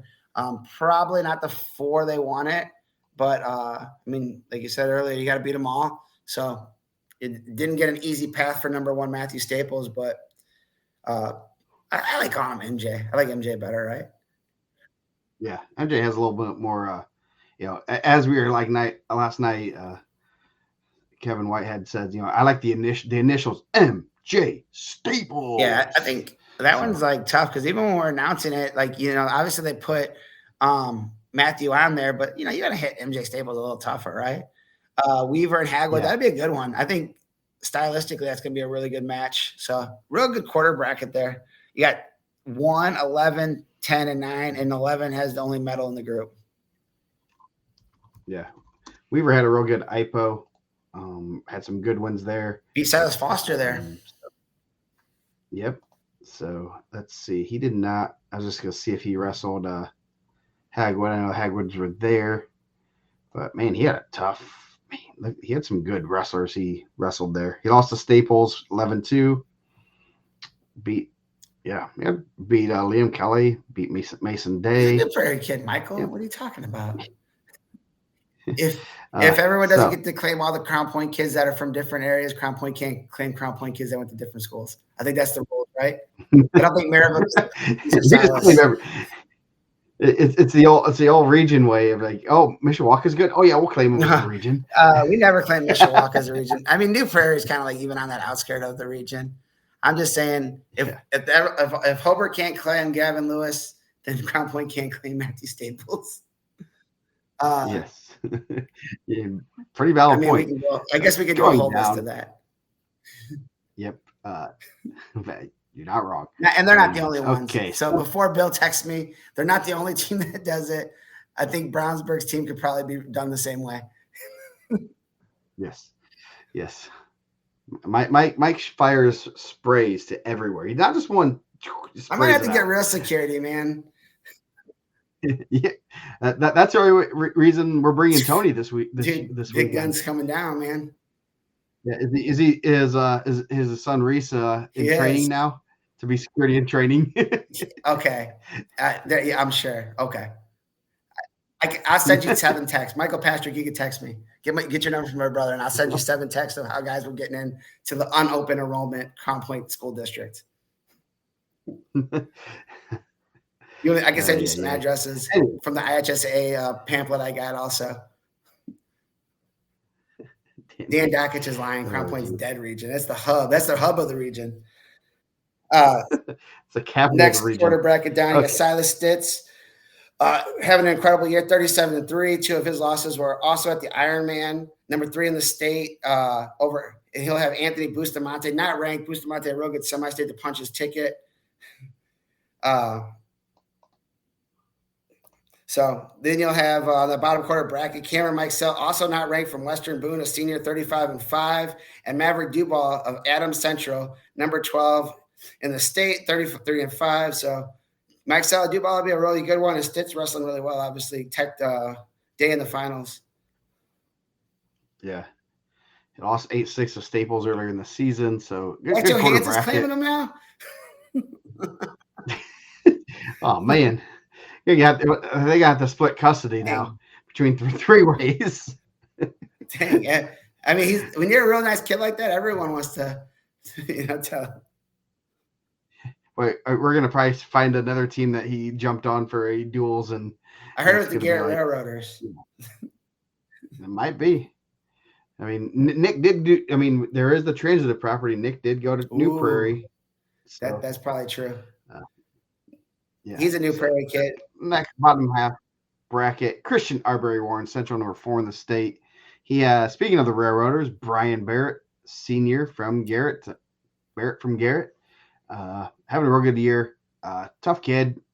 He alluded to it on the show. He has came over from Sydney, Ohio last year. It's just kind of a crazy situation, family life, and he is living with the Fieldens now and just getting things in order life wise and academics. Sounds like he's interested in wrestling college. So if you're a college coach, check the kid out. He'll kind of be a sneaky pickup if you are interested. We have a pretty good college following on IndianaMat. Yep. So check that kid out. He's nice kid, works hard, and probably has a pretty high ceiling. Next next match, Deacon Dressler, number 8, Gibson Southern, sophomore. Been a while since we've seen Gibson Southern at the state finals. He has a tough zebra. Brant Beck took his first loss to Staples last week. Yeah, he was a 3rd last year, so that's another really good quarter bracket. Arbery 4, Beck 2, Dressler 8. Pretty tough there. How many times the Browns transfer? Oh man, you're gonna get me an angry email from them too, man. I can't go into that. I think 3, maybe 4, 3. I know that they transferred from Lowell to Center Grove and they got eligibility, and my kid didn't. So,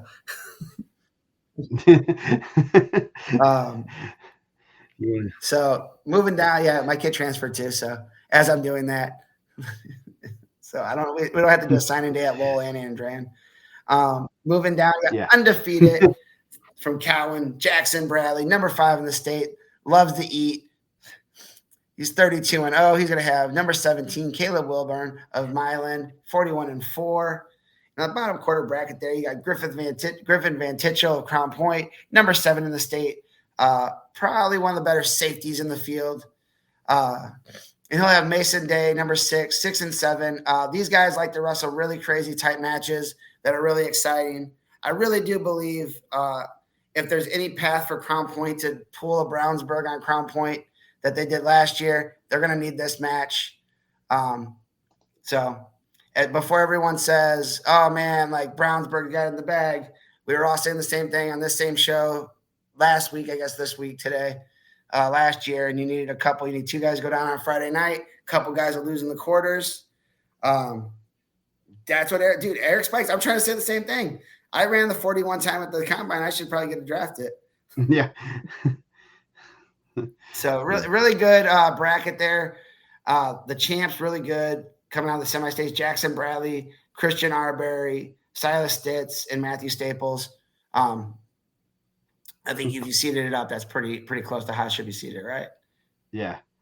So good weight class. Excited to see that. A couple crazy matches in there too. MJ Staples over Silas Stitz at the Al Smith in the finals was a really good match. And Stitz and Arbery in the semis at the Al Smith. Arbery didn't have a lot of luck at the Al Smith with some craziness. He ended up losing a close one there. So if we can get that back under the lights, similar match, it might be exciting. Yep. So 165, starting off Adrian Palat, returning state runner-up. He has Carson Godinez from Homestead. Jacob Cole. Yep. Jacob Cole, number 17 from Rossville. He'll have Jesus Lopez of Terre Haute South, number 10. Obviously, Palat's going to be a heavy favorite in that quarter bracket. Man, Palat's just a grinder, man. Works hard, real hard-working kid. I don't even think he might have been 5th at middle school state as a 8th grader. Has really worked himself into being like one of the best guys in the state. He's going to go to Purdue. Man, he just works incredibly hard. Some of the stuff I see him training with Evan Stanley. Those guys go pretty hard. So I think it's one of those things like it shows hard work pays off, right? Right coaching, work hard, do all the right stuff, and then you put yourself in a good spot. Now that doesn't guarantee you anything. Carson Godinez might go out there hit a spladle. Yeah. Jacob Cole of Rossville, not Cole Ross of Jacobsville. He's number 17. Jacobville. And they'll have Jesus Lopez. Jesus Lopez made the bump up middle of the year right at the state tournament from 57 to 65. I thought it was a pretty good move for him, semi-state wise. That'll be a good one Friday night. Yep. Yeah, good quarter bracket there. Then you going down, you got Gavin Davis from the Belmont Braves, Israel Sonnet, number 15 from Hanover Central, Griffin Larson from Avon, wrestling really well right now. He'll have a tough Michael Kane from Hamilton Heights, returning state qualifier. So could have a 5 and a 7. I kind of want to see that Davis Kane match. Davis is pretty intense, heavy hands, a lot of movement, likes to score lots of points. I haven't seen Kane really wrestle, but I'm sure they're very similar styles. So that could be a fun match. Could be a nice 15 to 10 match if it gets that far. So I'm sure both are kind of real physical wrestlers. That's how those Huskies are. They're Iron Bear trained, so could be a cool quarterfinal match Saturday morning. I think Gavin Davis has been right in the mix every single year. It's good to hear that he's healthy this year because I think that's kind of been his Achilles heel. So a healthy Gavin Davis is always going to be a really tough Gavin Davis. Michael Kane, 2 losses, 1 to Kincaid and 1 in the semi-state finals to Michael Major. So no slouches there. Obviously, Kincaid is out for the injury bug that went around. You're right. That could be a real tough one. But Griffin Larson and Israel Sanat, I don't think you can sleep on those 2 juniors. Those guys are wrestling really well. Sanat didn't look as good at the semi-state as he did at the regional. I thought the regional he looked really good. In the semi-state, it was one of those things that he didn't have his best day, and you end up 4th and you draw 1. It's tough. Yeah, sometimes, and this is something we haven't really touched on. I know I've had some kids that this is a tough time of year. You have your best matches. You're trying to be prepared, and sicknesses are going through schools. And my wife said that like 6 kids were out from Rocco's class today. So that's always something that can come hit. I've had a kid that should have gone to state, and he was just barely could walk, went out there, put it on the line, should have won. Had to fall early, but just ran out of gas. Literally had to carry him off the mat in the ticket round. Yeah, I heard a kid that we covered last night was out of school for the first part of the week because he's sick, and they're trying to get the fluids back in him and get him up to speed. Yeah, I mean, that's a game that I like to play that me and my brother or me and Kim play every year. Is like you're going to see someone that's just happy to be there. Mm-hmm. And it's not going to be a guy that's a 4. Like you'll say, oh man, like I don't know who this kid is, but he's just happy to be in the parade, and his goal was to be a state qualifier. Like if you're a state qualifier, like go out there and get a medal. But some guys are just happy to be in the parade, right? Yeah. Next quarter bracket, another guy. He has to be close to 100 pins, also, right? Yeah. Number 2 in the state, Evan Rowdy Bush. He'll have Jackson Prater of East Central, sophomore. Bottom quarter bracket there, you have number 22 Chance McCullough and unranked Ben Clark of the Clark gang. I guess I don't know. Clark clan. How many people do you need a clan? They're not as big as they used to be. The Twins are pretty big at Buffalo. Joe's looking thin, man. Joe looks like getting in shape, eating better. He said. So, guys, hide your ladies. No, I'm not saying that about Joe. I don't want Mrs. Clark to say that. I shouldn't say that. So he's a good dude. Rowdy Bush has to be close to 100 falls in his career. Yeah. Really good match with him and Palat at Al Smith. Kind of a crazy finish there. Late stall call ties it. Goes to OT. Palat ends up winning. I mean, it didn't seem like the Bloomington South coaches were thrilled with the call. I wasn't against it. I don't know, man. I feel like if you're not trying to like he wasn't trying to advance his position, you leave yourself open to get that call. I'm sure he's gonna adjust and go at it. Yep. But yeah, he's a tough wrestler heading to the Army West Point. So there's a rumor that their coach will be there. So if they're more looking for juniors for what I've gathered. So if you're interested in heading to that area. Their coach will be there. So It's serving our country. Yes. If you're a junior and you're kind of interested, probably send me a message and I'll make sure I point them in the right way. Nice. But anyway, Hell Jackson Prater, Ben Clark. Anyway, we'll go down last quarter bracket. Michael Major, number 3, gets looking for revenge from his brother, Camden Bauman from Modern Day, Tegan Klaus, 2-time state qualifier, and Leonardo Santiago from Penn. Michael Major, we saw him at Carnahan. He was one of the guys that got added in. Really tough. Had a really good day there. Camden Bauman's, 4th of the semi-state, wrestling as good as anybody. Like, he's avenged a lot of losses. That'd be an exciting one Friday night. 2 guys with a lot of state experience in the coaching staffs there with Schaefer and Coach P. Moving down, Tegan Klaus, his second time there. Maggart, very high on Leonardo Santiago. Said, he's a guy that runs their Bible studies and things like that, and just a real good kid. And when he's wrestling, when he's on, he can wrestle with anybody in the state. Him and Palat was really tough. Palat just sets a crazy pace, but they were heavy hands, attacks. It was a good match. Just Adrian kind of wore him out towards the third, and not that he has a low gas tank, but Adrian has that Andrew Howe, not quite Andrew Howe gas tank. That's a world class gas tank, but maybe Andrew Howe light. Maybe Eric Howe. No. Eric Howe. Jeez. 175. Speaking of a good gas tank, Waylon Kressel, Warren Central, 43-2. Both his losses were at the Ironman. Brennan Whitcar of Elkhart, number 20 in the state. Then you got Terry Time. Landon Terry, number 7. He'll have number 16, Hayden Whiteneck. Good quarter bracket, all guys with numbers beside their names. So, that number 1 guy is pretty good. Hayden Whiteneck said his brother's bigger than yours. Yeah. He's a big boy, man. Hunter was there. If you guys were still wondering, he's still pretty big. You don't just lose that bigness. Dude, no, even if he did, he'd still be tall. Hayden wrestled really well at East Chicago. That's a tough one. Landon Terry is really tough. Obviously, coming down 2 weight classes. Even if you weren't that weight, you were holding your own at a 2 weight classes up. Waylon Kressel is incredibly good. I felt bad at the Al Smith. He went out there and put in work, and then he's getting some running in. I had to give him his finalist sheet, and I felt like I was breaking up his workout. I felt terrible. Nice kid. Didn't even tell me to get out of here and crumple it up and throw it back at me. So that's good.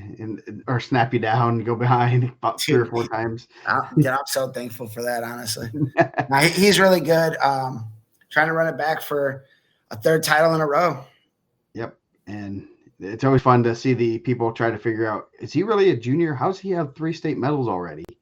And he wrestled as an 8th grader in North Dakota. So that is what I was going to put in there. Let Snow, right? Yes. Thank you. Good job, Joe. I figured out. He is a beast, man. He's really good. That was on my list of random notes for the media guide. I had some things I wanted to add. So thank you. I'm glad I figured that out. He was really good last year, and he's improved even this year. He looks even better. So moving on down, you have number 6, Coy Bender, 40-3. He'll have Wyatt Davis of Rochester, number 10. Wyatt Davis making the incredible jump from a 113 state qualifier as a freshman to the 175-pound weight class. And they'll have in the next quarter bracket, they have not ranked Brody Wingate of East Central. Coach Mark told me this is the guy to look out for. I didn't take good advice. You don't take very good advice out of Newcastle, it seems. I know, man. What am I doing? He did tell me, and he was right.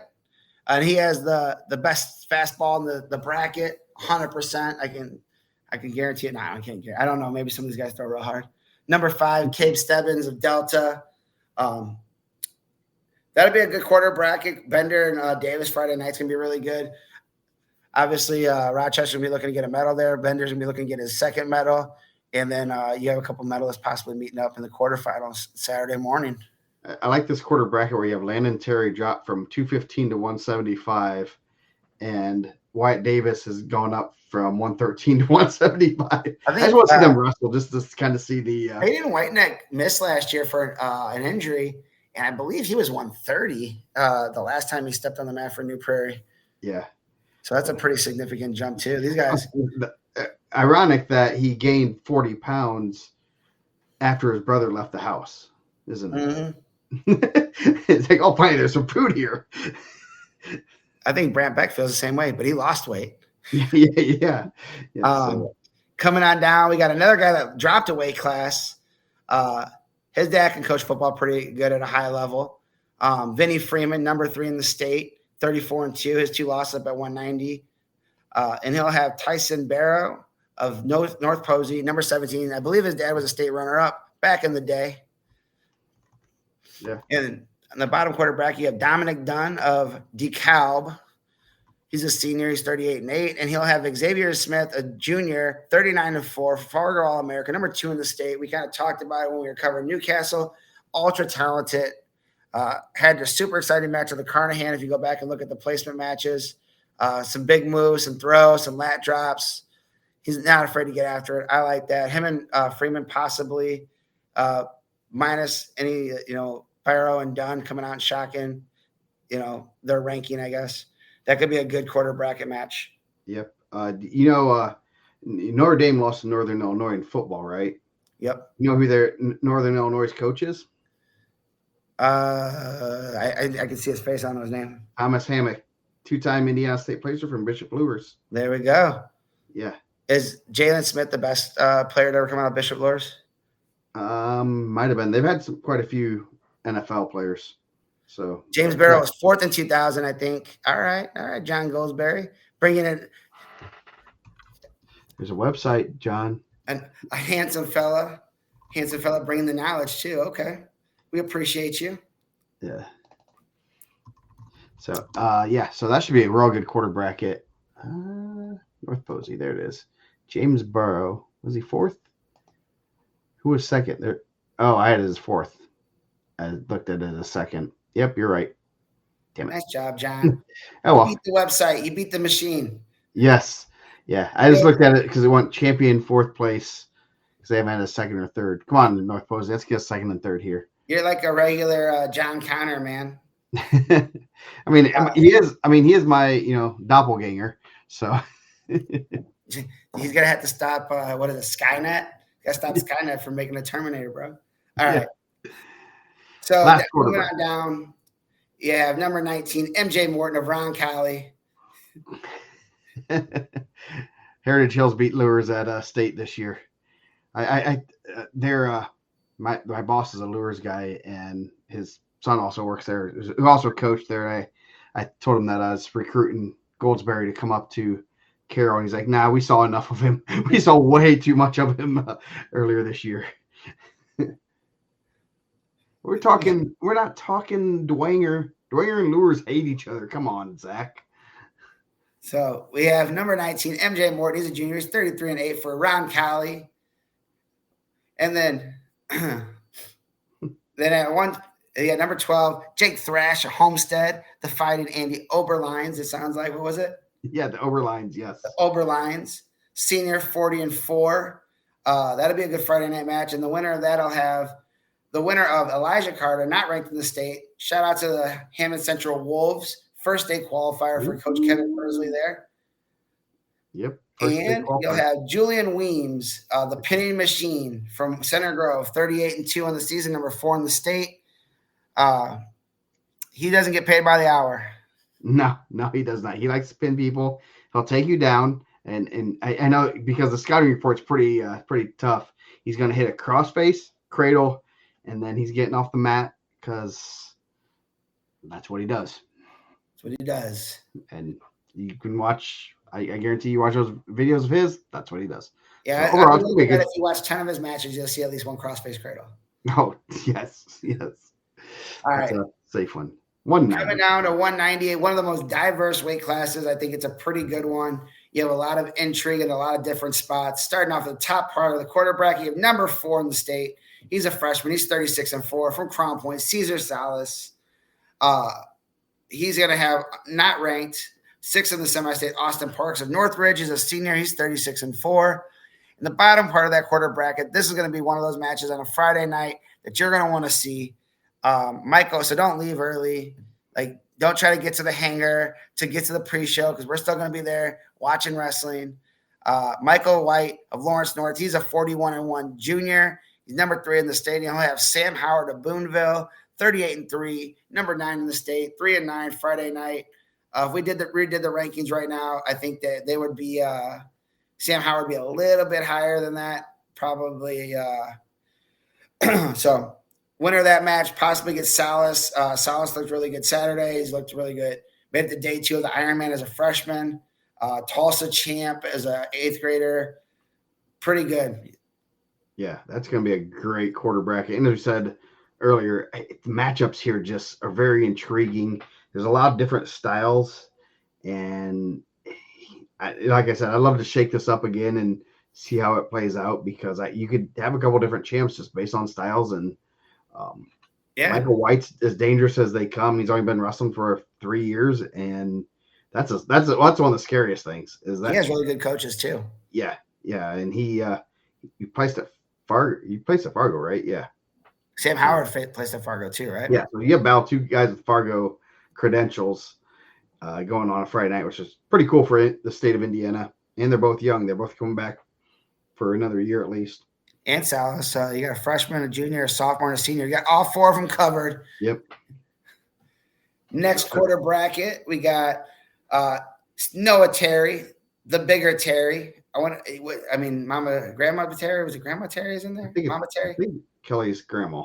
One of the representatives of the Terry family. I don't know which one of the Terry brothers is older. The most vocal representative. The most vocal representative of the Terry family. I'm not sure which one's older, but he's bigger. He's number 7 in the state, 32-3. He has Sear Godwise of Perry Meridian, number 12 in the state. Junior, he's 30-6. That'd be a really good Friday night match. And then the top part of that quarter bracket, you have number 2 in the state, undefeated, 47-0 from Maconaquah, senior Ethan Farnell.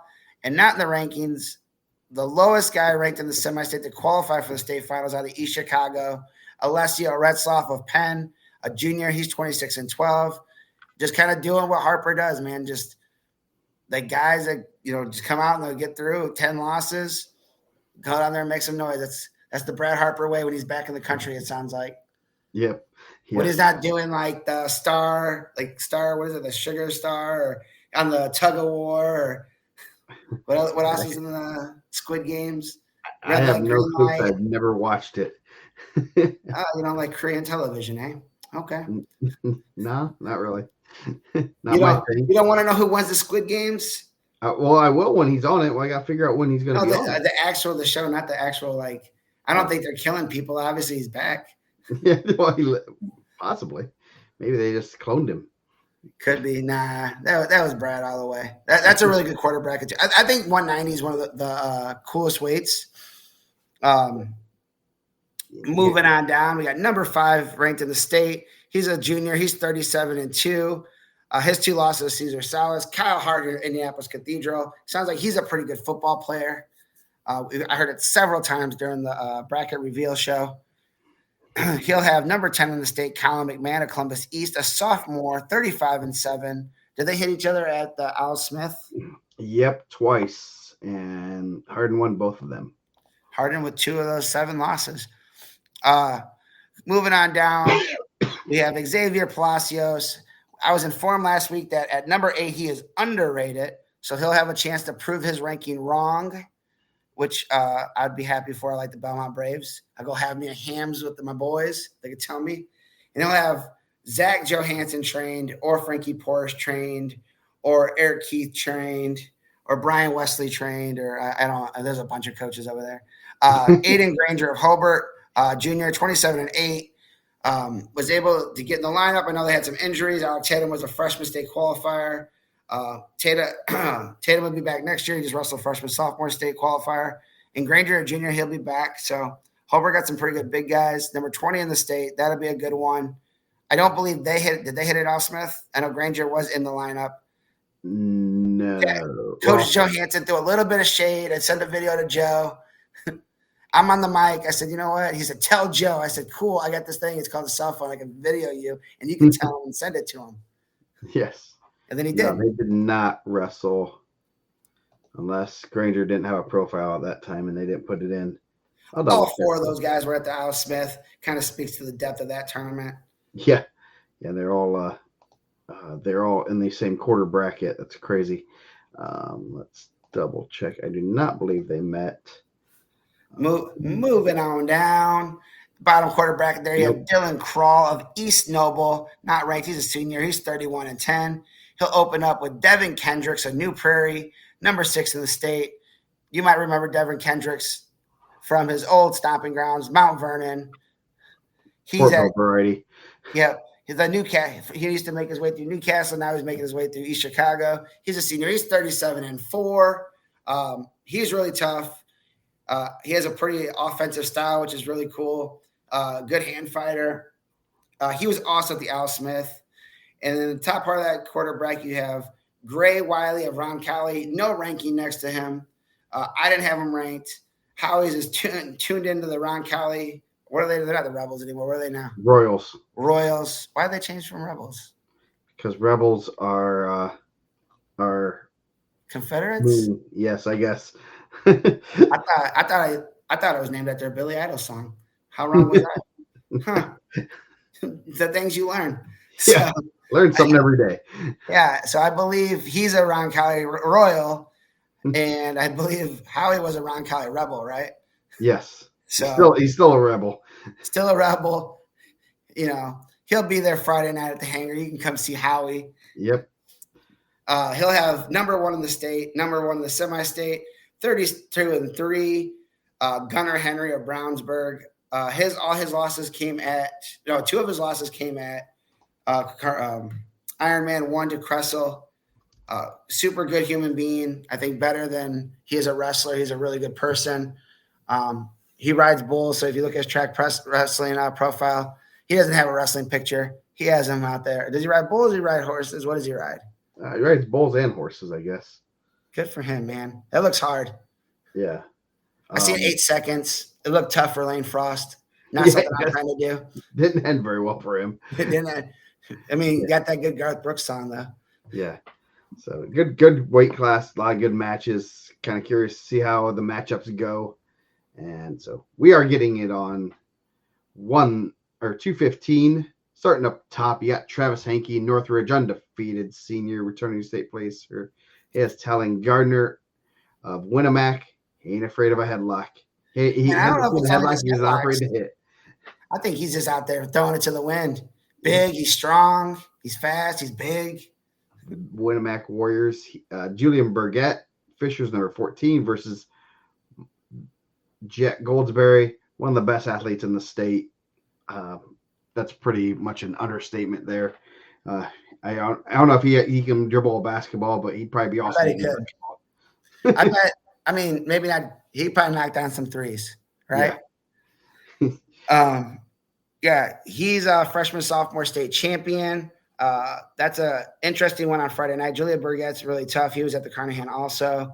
That top part, I mean, Hankey 38-0, and he's wrestled some really tough guys. He's bumped up, got some matches at heavyweight.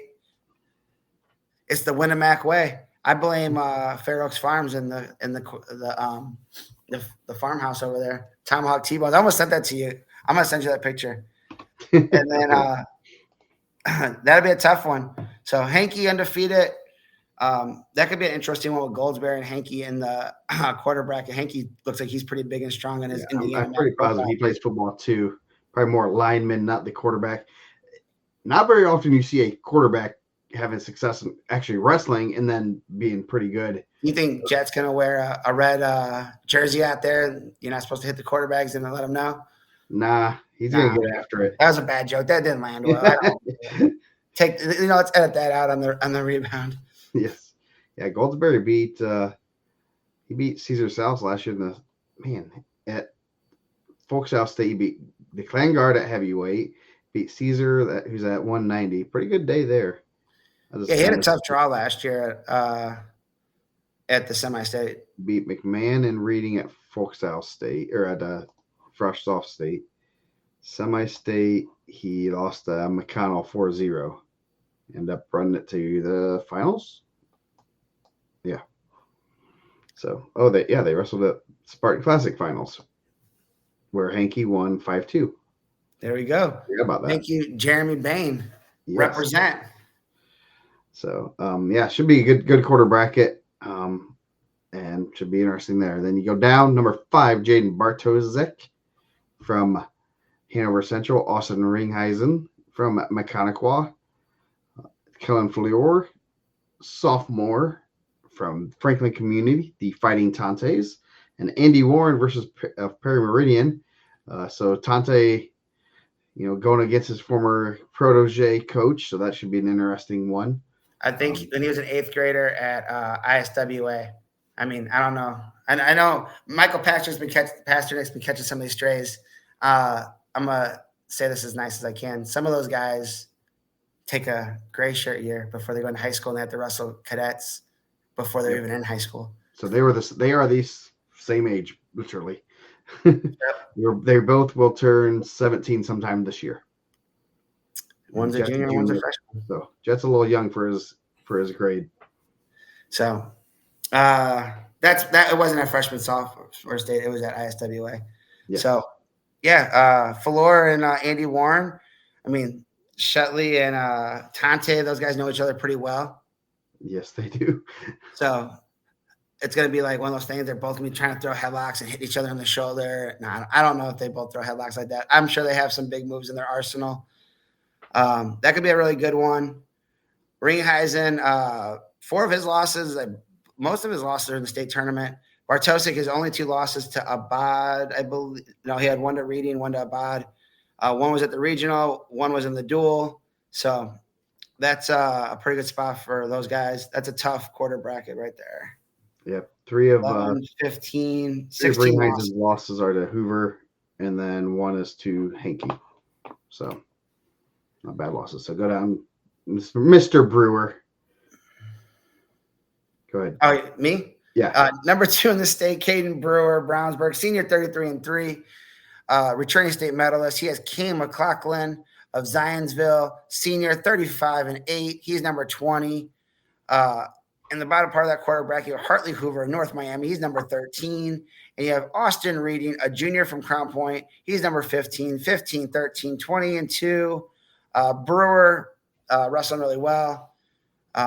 I don't know if Jason Miller going over to Zionsville is going to tell him all the Brownsburg secrets and try to get Kane McLaughlin to pull out that Friday night upset of one of his old boys from the stomping grounds. I'm just joking. Caden's incredibly good. Hartley Hoover, Austin Reading will be an interesting one Friday night. 42-2, 23-9. Reading wrestles a pretty tough schedule. I know I made the post on the board about Reading's mom passing away a couple weeks ago.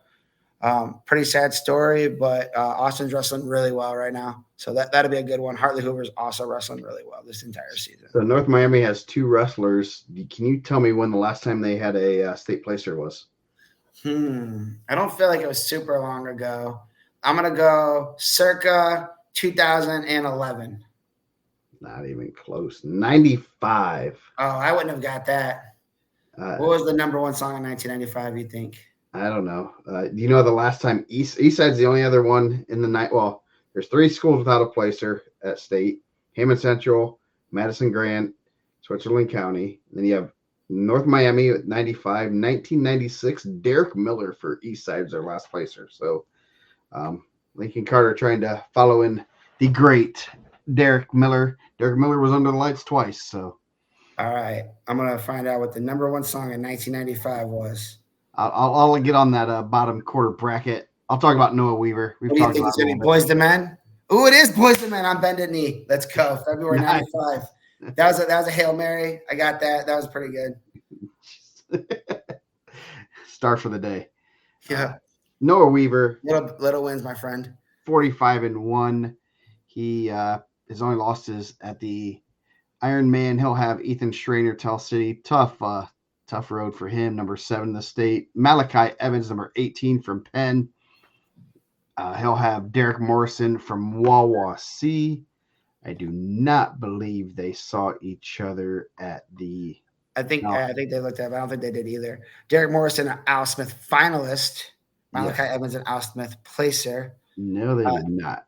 Ethan Schrainer had a really good year. He's had some really big wins. I believe he had a win over Jet Goldsberry at some point, right? Schrainer did? Yeah. Possibly. What does he write? There's a guy in the comments. He could let us know. Yep, number 7. Yes, he did. Pinned him in 307. That was early in the season. Jet was still, his arm was still a little sore from throwing some passes, winning Don't know those state title. touchdowns.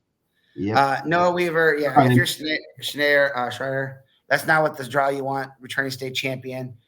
Not that you're going to get a great draw when you're the number 4 coming out, but Noah Weaver probably one of the most sound guys in the state, and that's not the one you're going to want to get. He's been tech falling guys. I'd assume he's going to try to continue that trend. Yep.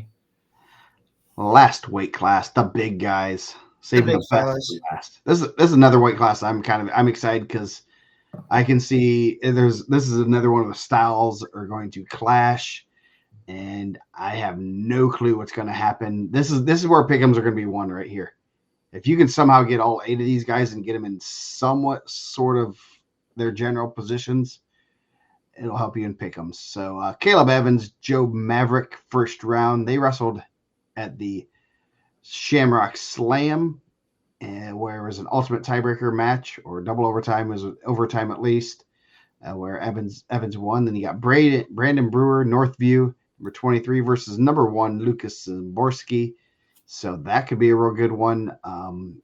That's a real good quarter bracket. 1-4, 14, 23.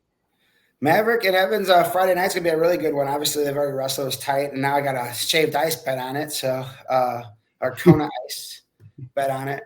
So I'm gonna have to cheer against my guy Andy Oberlin the entire weekend now. Don't do that to me, man. I love shaved ice. I can't help it. I just can't bring myself to pay for it. $45 for a cup of ice with some syrup on it. Yep. So Lucas Zaborski, really tough. Just had some battles with Cameron Hazlett, who we're going to talk about further down the bracket. 24-2. His other loss was to one of his buddies from Cleveland, Tennessee, in the finals of the Carnahan. He's also a pretty good football player. He'll be playing at Ball State, 2-way player for the Bulldogs. I'm sure a lot of these guys are probably pretty good football players. Yeah. Caleb for the W. Yep. Write it down. I know Maverick's a pretty good football player. Got it down, man. We'll shut the whole thing down. We're going to talk about it. Shane said Caleb for the W. Who do you got picking for who's your number 1 lock? Moving on down. We have unranked, the only unranked semi-state champion from Warren Central, junior, 26-5, Jakari Markey. And he'll have unranked Garrett Railroader, Jacob Reynolds, junior, 31-11, the only quarter bracket in the entire state with 2 unranked wrestlers meeting Friday night, meaning we'll have at least one person without a ranking next to their name getting a state medal. Congratulations, fellas. Yes. Yeah, that's a very intriguing matchup. Reynolds finds a way to put people on their back and gets the fall. So Markey wrestling really well right now. The scariest thing is a kid like that's just starting to figure things out, wrestling with confidence. That is a scary thing at this time of year. And he's ready to bust some more brackets. Moving on down, you got 2 guys that can move pretty well. Number 12, Declan Guard, coming up from 175. He's a junior. He's 41-5 on the season. And he'll wrestle number 15 in the state. He's lost a couple times in the last couple of weeks to Max Forrester. Keenan Mowry Shields of South Putnam. He's a sophomore. He's 24-4. That could be a pretty good Friday night matchup. He's not good to practice. I think he's talking about Markey. Those guys, that'll be a good one Friday night. Some guys that can put up some points at the heavyweight. I mean, you could be looking at like a nice little, 10-8, all takedowns, cuts, releases. So, in the words of our guy Danny Bell, the turn and burns. They wrestled at the Mooresville Classic. What was the result? 4-2 sudden victory for Mr. Guard. So, so it wasn't as many points as I thought. Mowry Shields is a big kid. Yeah. So it should be a good match. Obviously, overtime, first time. They're familiar with each other. Myra Shields wants to win the one where you get a cool medal. I mean, Declan Guard, man, he got a little bit of swag going on. He's a Y2CJ trained by trickle down. Yep, the coaching tree going there, so it should be a good one. Next quarter bracket, we got number 3, 38-3, Isaiah Kuhlman. He's a junior from Leo. He's a pretty big kid. He's also going to have Zach Blevins, a Greenfield Central, number 16, 31-6 senior. He's also a pretty big kid. The winner of that quarter bracket or that match Friday night will have the winner of Manford Osborne of Terre Haute North, junior, 32-11. And super freshman, once beaten, 36-1. Number 5, Cameron Hazlett of Lowell. Someone in this chat on the side over here told me at the beginning of the year that I had Cameron Hazlett overrated. He never apologized for that comment. So he likes to tell me when I'm wrong, doesn't like to tell me when I'm right. I get it, though. It's cool. We can still be boys. He sent me a video of a guy we were talking about earlier wrestling for that club. I'm not going to say any names. But Cam's wrestling really well, super athletic. I think anytime you get heavyweights that can do backflips and all that, I think it's going to be problems. He moves well. He's super calm in the different situations. Really nice kid on the mat. Definitely, you always see him smiling and shaking everyone's hand. So pretty impressive to see a freshman at 36-1 wrestling. Yeah, Tony Brooks is really good. Unfortunately, it looks like Tony Brooks is going to have a tough time making the lineup because Crown Point's really good up top. There's no place to cut down or go up to. Yeah, I know. Once you get up to one of the ends of the spectrum. Yeah, Tony Brooks is really good though. He killed freshmen. I mean, not that he's in the bracket. He killed freshman sophomore state last year. Multiple wins over guys in here, and he just killed the qualifier. But we're talking about Cameron Hazlett. He's really good. That's going to be an interesting one with either Kuhlman or Blevins. Those are two pretty big heavyweights. I'm not sure. I don't get weigh-in sheets, but Cam's not a super big heavyweight. No. So, but he's ultra athletic. So I don't think the weights kind of really mess with them. I mean, Szymborski's not a big heavyweight either. Tristan Machende is a pretty big heavyweight. Cam beat him for a ticket. Moving on down. Speaking of big heavyweights, guys that can lift weights, you got Maximus Forrester, number 2 in the state, senior. He's 34-3. He slams the weights pretty good, or at least he looks like it. I know he does. And he'll have Hobart's Luke Juris, number 18 in the state. He's 30-11. I know he's had a couple losses to Hazlett. That's an interesting Friday night matchup stylistically. I think Juris kind of an underrated heavyweight. Just, you kind of put him in there because of some of the losses he had in the semi-state. And Max is a really good heavyweight. Both those guys making their first trip to the state finals. Charles McGrant of New Haven, senior, 35-7. He's number 25 in the state. And he has William Glessing, a sophomore, 21-5 from New Palestine. He's number 19. So you got 19-25 on the bottom part of that quarter bracket. The winner's going to, that one's a pretty good one. All those guys have a ranking next to their name. You got 2, 18, 25, 19. A lot of rankings, except for one quarter bracket. A lot of guys with numbers next to their name. Yep. Yeah. Good weight class. It's going to be interesting to see who comes out on top Saturday night. Obviously, should be a fun time. Team race. It's Brownsburg to lose, really. I think they're pretty solid favorites, but as we said last year, I was like, Brownsburg has a path to victory. I don't know if they can get it. It was not the path that they chose to go to victory there, but there's a path to victory for Crown Point. They have 13 guys there, which you have 13 chances to place. I've kind of posted it on the board, and I don't know if everyone agrees with it. And I'm sure if I did the same thing last year for Brownsburg, those guys wouldn't agree with it either. It's kind of the same formula, right? Like you need 2 guys to lose Friday night. Brownsburg's bringing the same amount of guys. Crown Point, you got to find 2 losses, and luckily for you guys, for Crown Point, one of their guys is in one of those matches, so you kind of control your own destiny. Mm-hmm. Then you need a couple of those guys that lose in the quarters. So you need, a spot where maybe you're hitting a Brownsburg guy or not to knock those guys off, and they need one of their big guns, a guy that everyone's sure is going to win. to lose. I mean, I'm sure everyone thought Paul Clark was winning it last year. I Yeah. mean, I don't get to see the pick'ems results, but I bet that was an 80% plus I think it pickup. was either 0 or like 1. And then, like, and a lot of people thought Anthony Reinhardt would be under the lights. He ends up losing in the semis. He gets injured, right? Mhm. Those were guys that earned those number one spots that didn't, that didn't go their way. And to that, even, if they would have won one match across the board, if Reinhardt's not hurt in that third and fourth place match, I mean, not that he beats Beck, I'm not saying that, but he had beat Beck, they win. If Shepard holds on against Lavelle, he doesn't get pinned, they win. So it could be similar. It could be a similar thing. We'll know Saturday night going into it if there's a shot. I think it makes for a more exciting finals, especially the way Brownsburg closes and Crown Point kind of closes. Like you would hope. I mean, maybe it could be, Simborski Max under the lights for a title. I think that puts a lot of intrigue into the tournament as a team. I mean, last year I think it was one of those things like it was like a crazy wave of momentum that like didn't feel like it stopped for Crown Point, even with some of the stoppers, right? Yeah. Like it was like a worst case scenario, like, and we've seen it. It's not so far out of our memory that we've seen it happen last year. And 1 year, I think Cathedral won it, and they didn't. I don't even think they had a guy in the finals, right? Or they didn't have a champ. Yeah.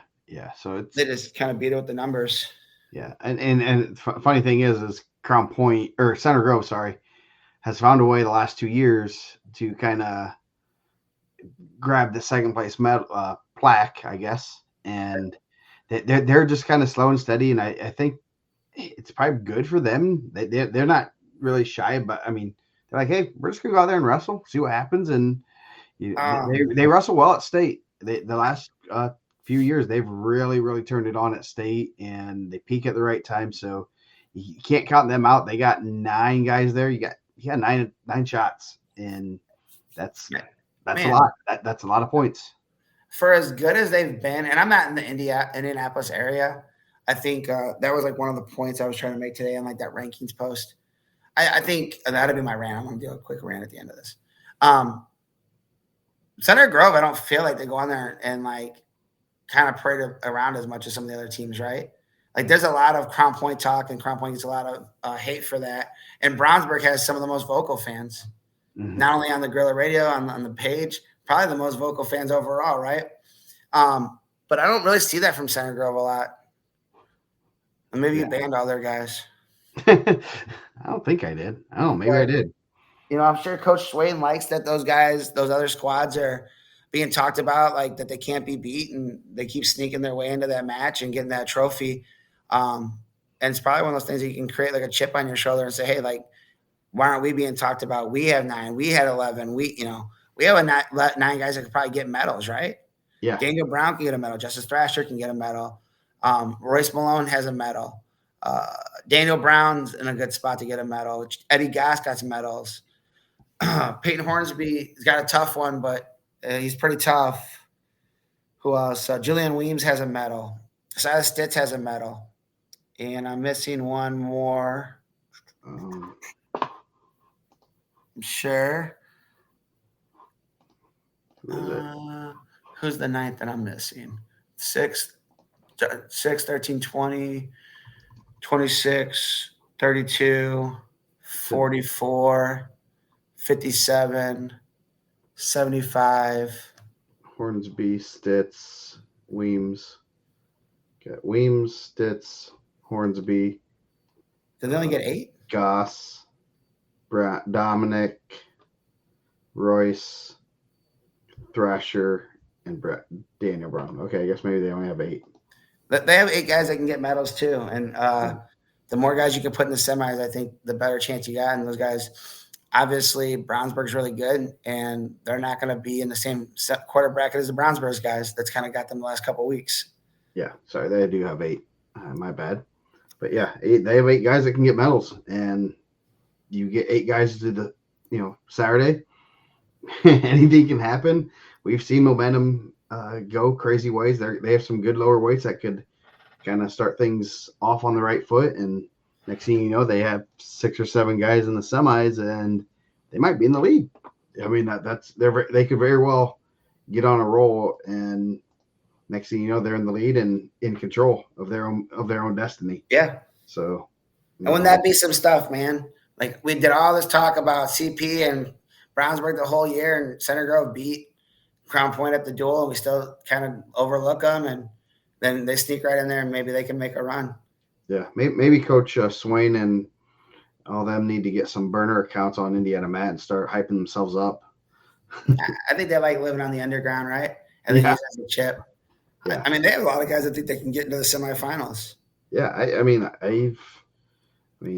we can go through them, but I mean, obviously, uh, obviously Daniel 175, Brown. 178 is the point record.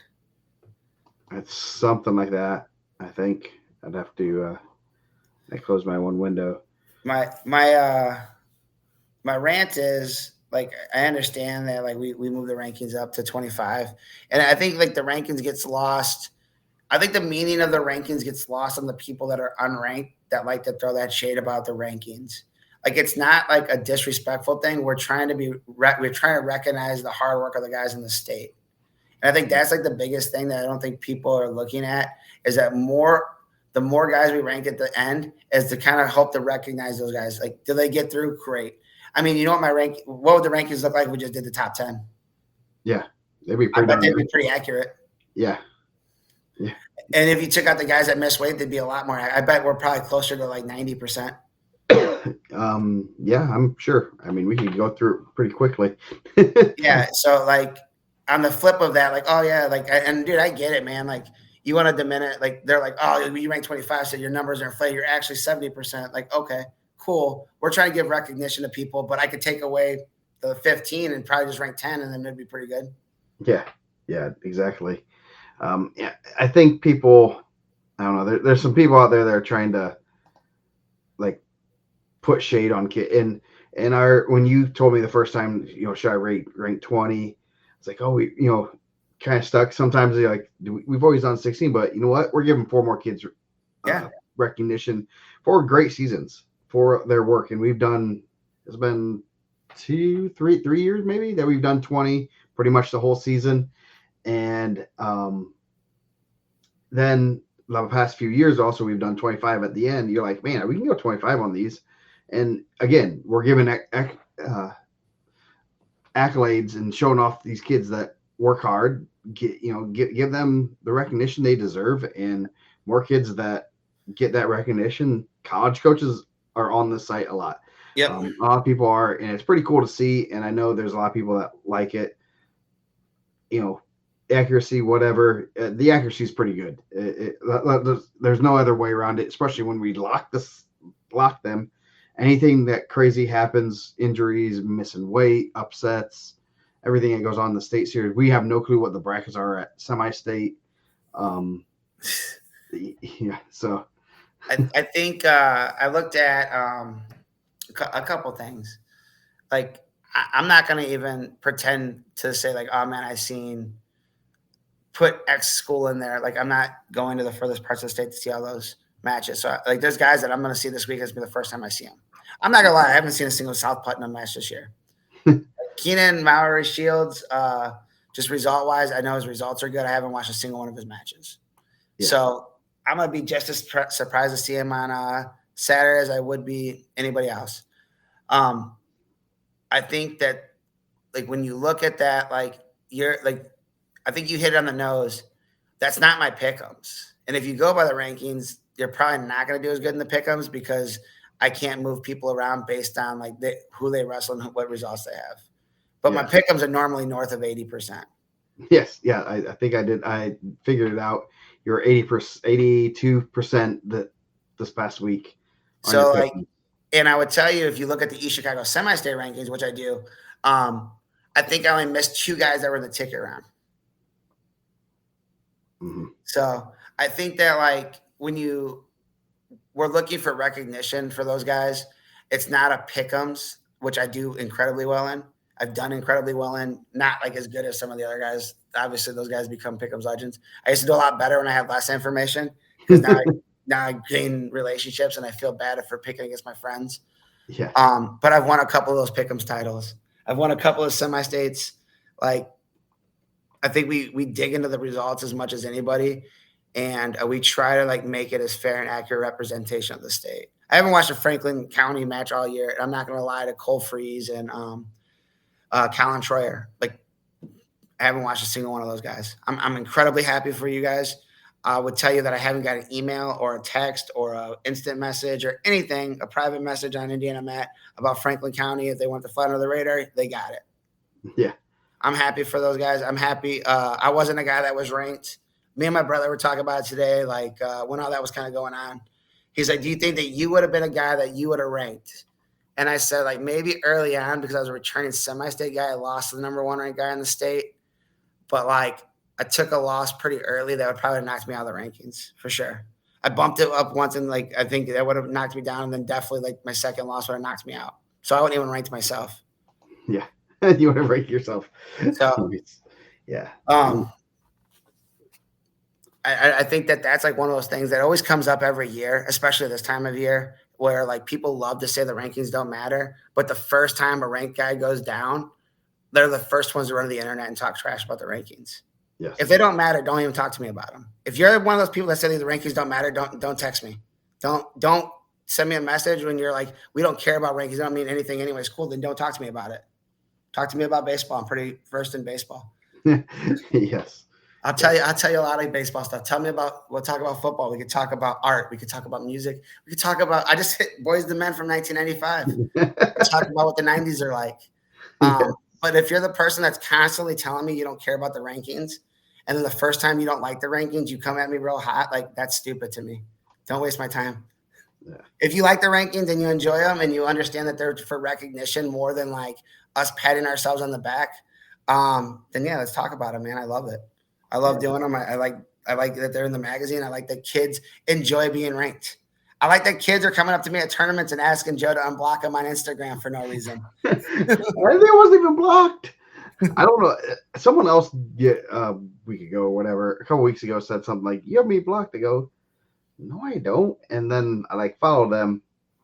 And yeah. So anyway, it's. And that's the whole like point of the website is promotion of other kids and the coaches and the work that they do and cool profiles and everything so that they can get recognition for their work. Obviously, the times have changed a little bit in the last 16 years of newspapers not really doing much. That was the way we got information back in the good old days, the 90s.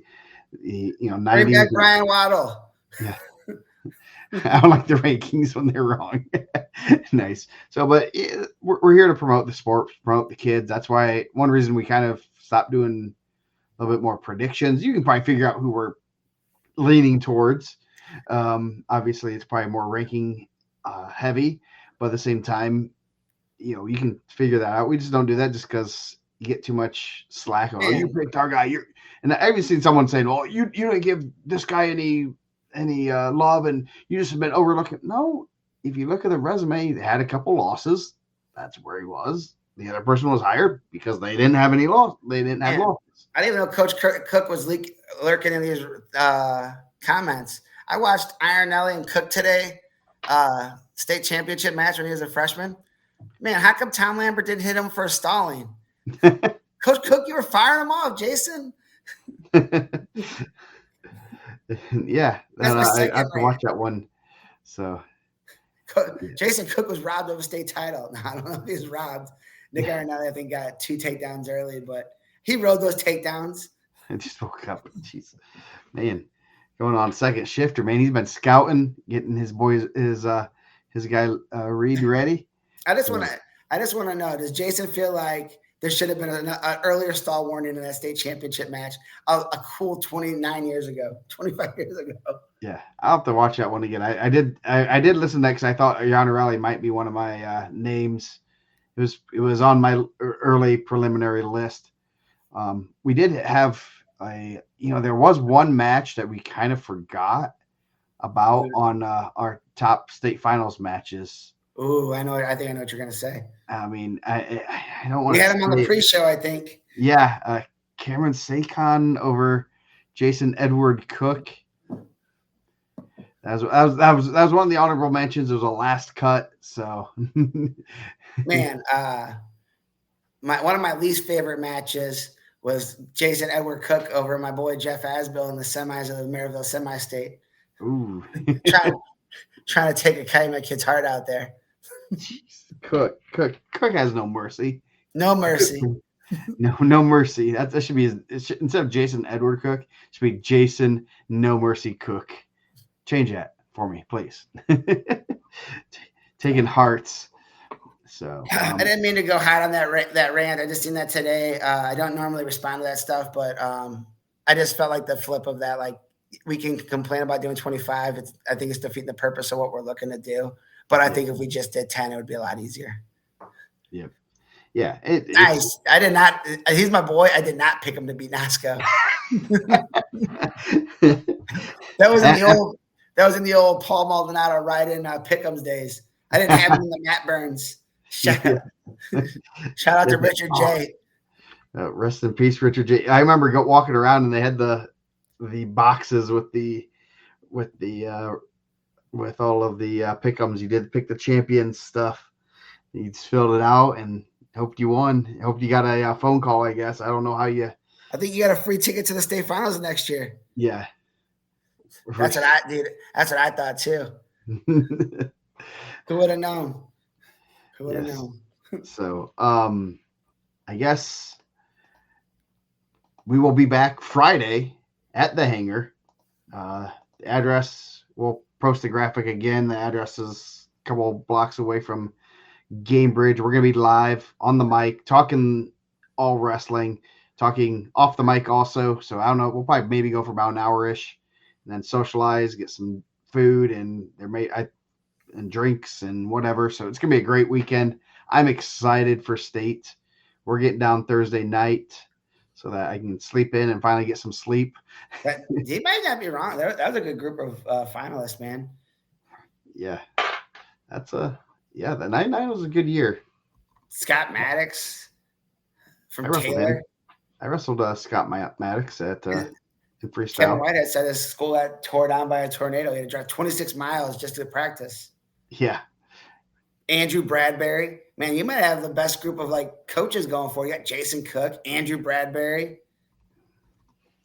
Let's see, 99, Jason Cook, Bradbury, Ben Sprunger. He ended up with the title. William Campbell, Vincent Minor, Tim Maldonado, Steve Mitten, Josh Arnold, Brad Harper, legend.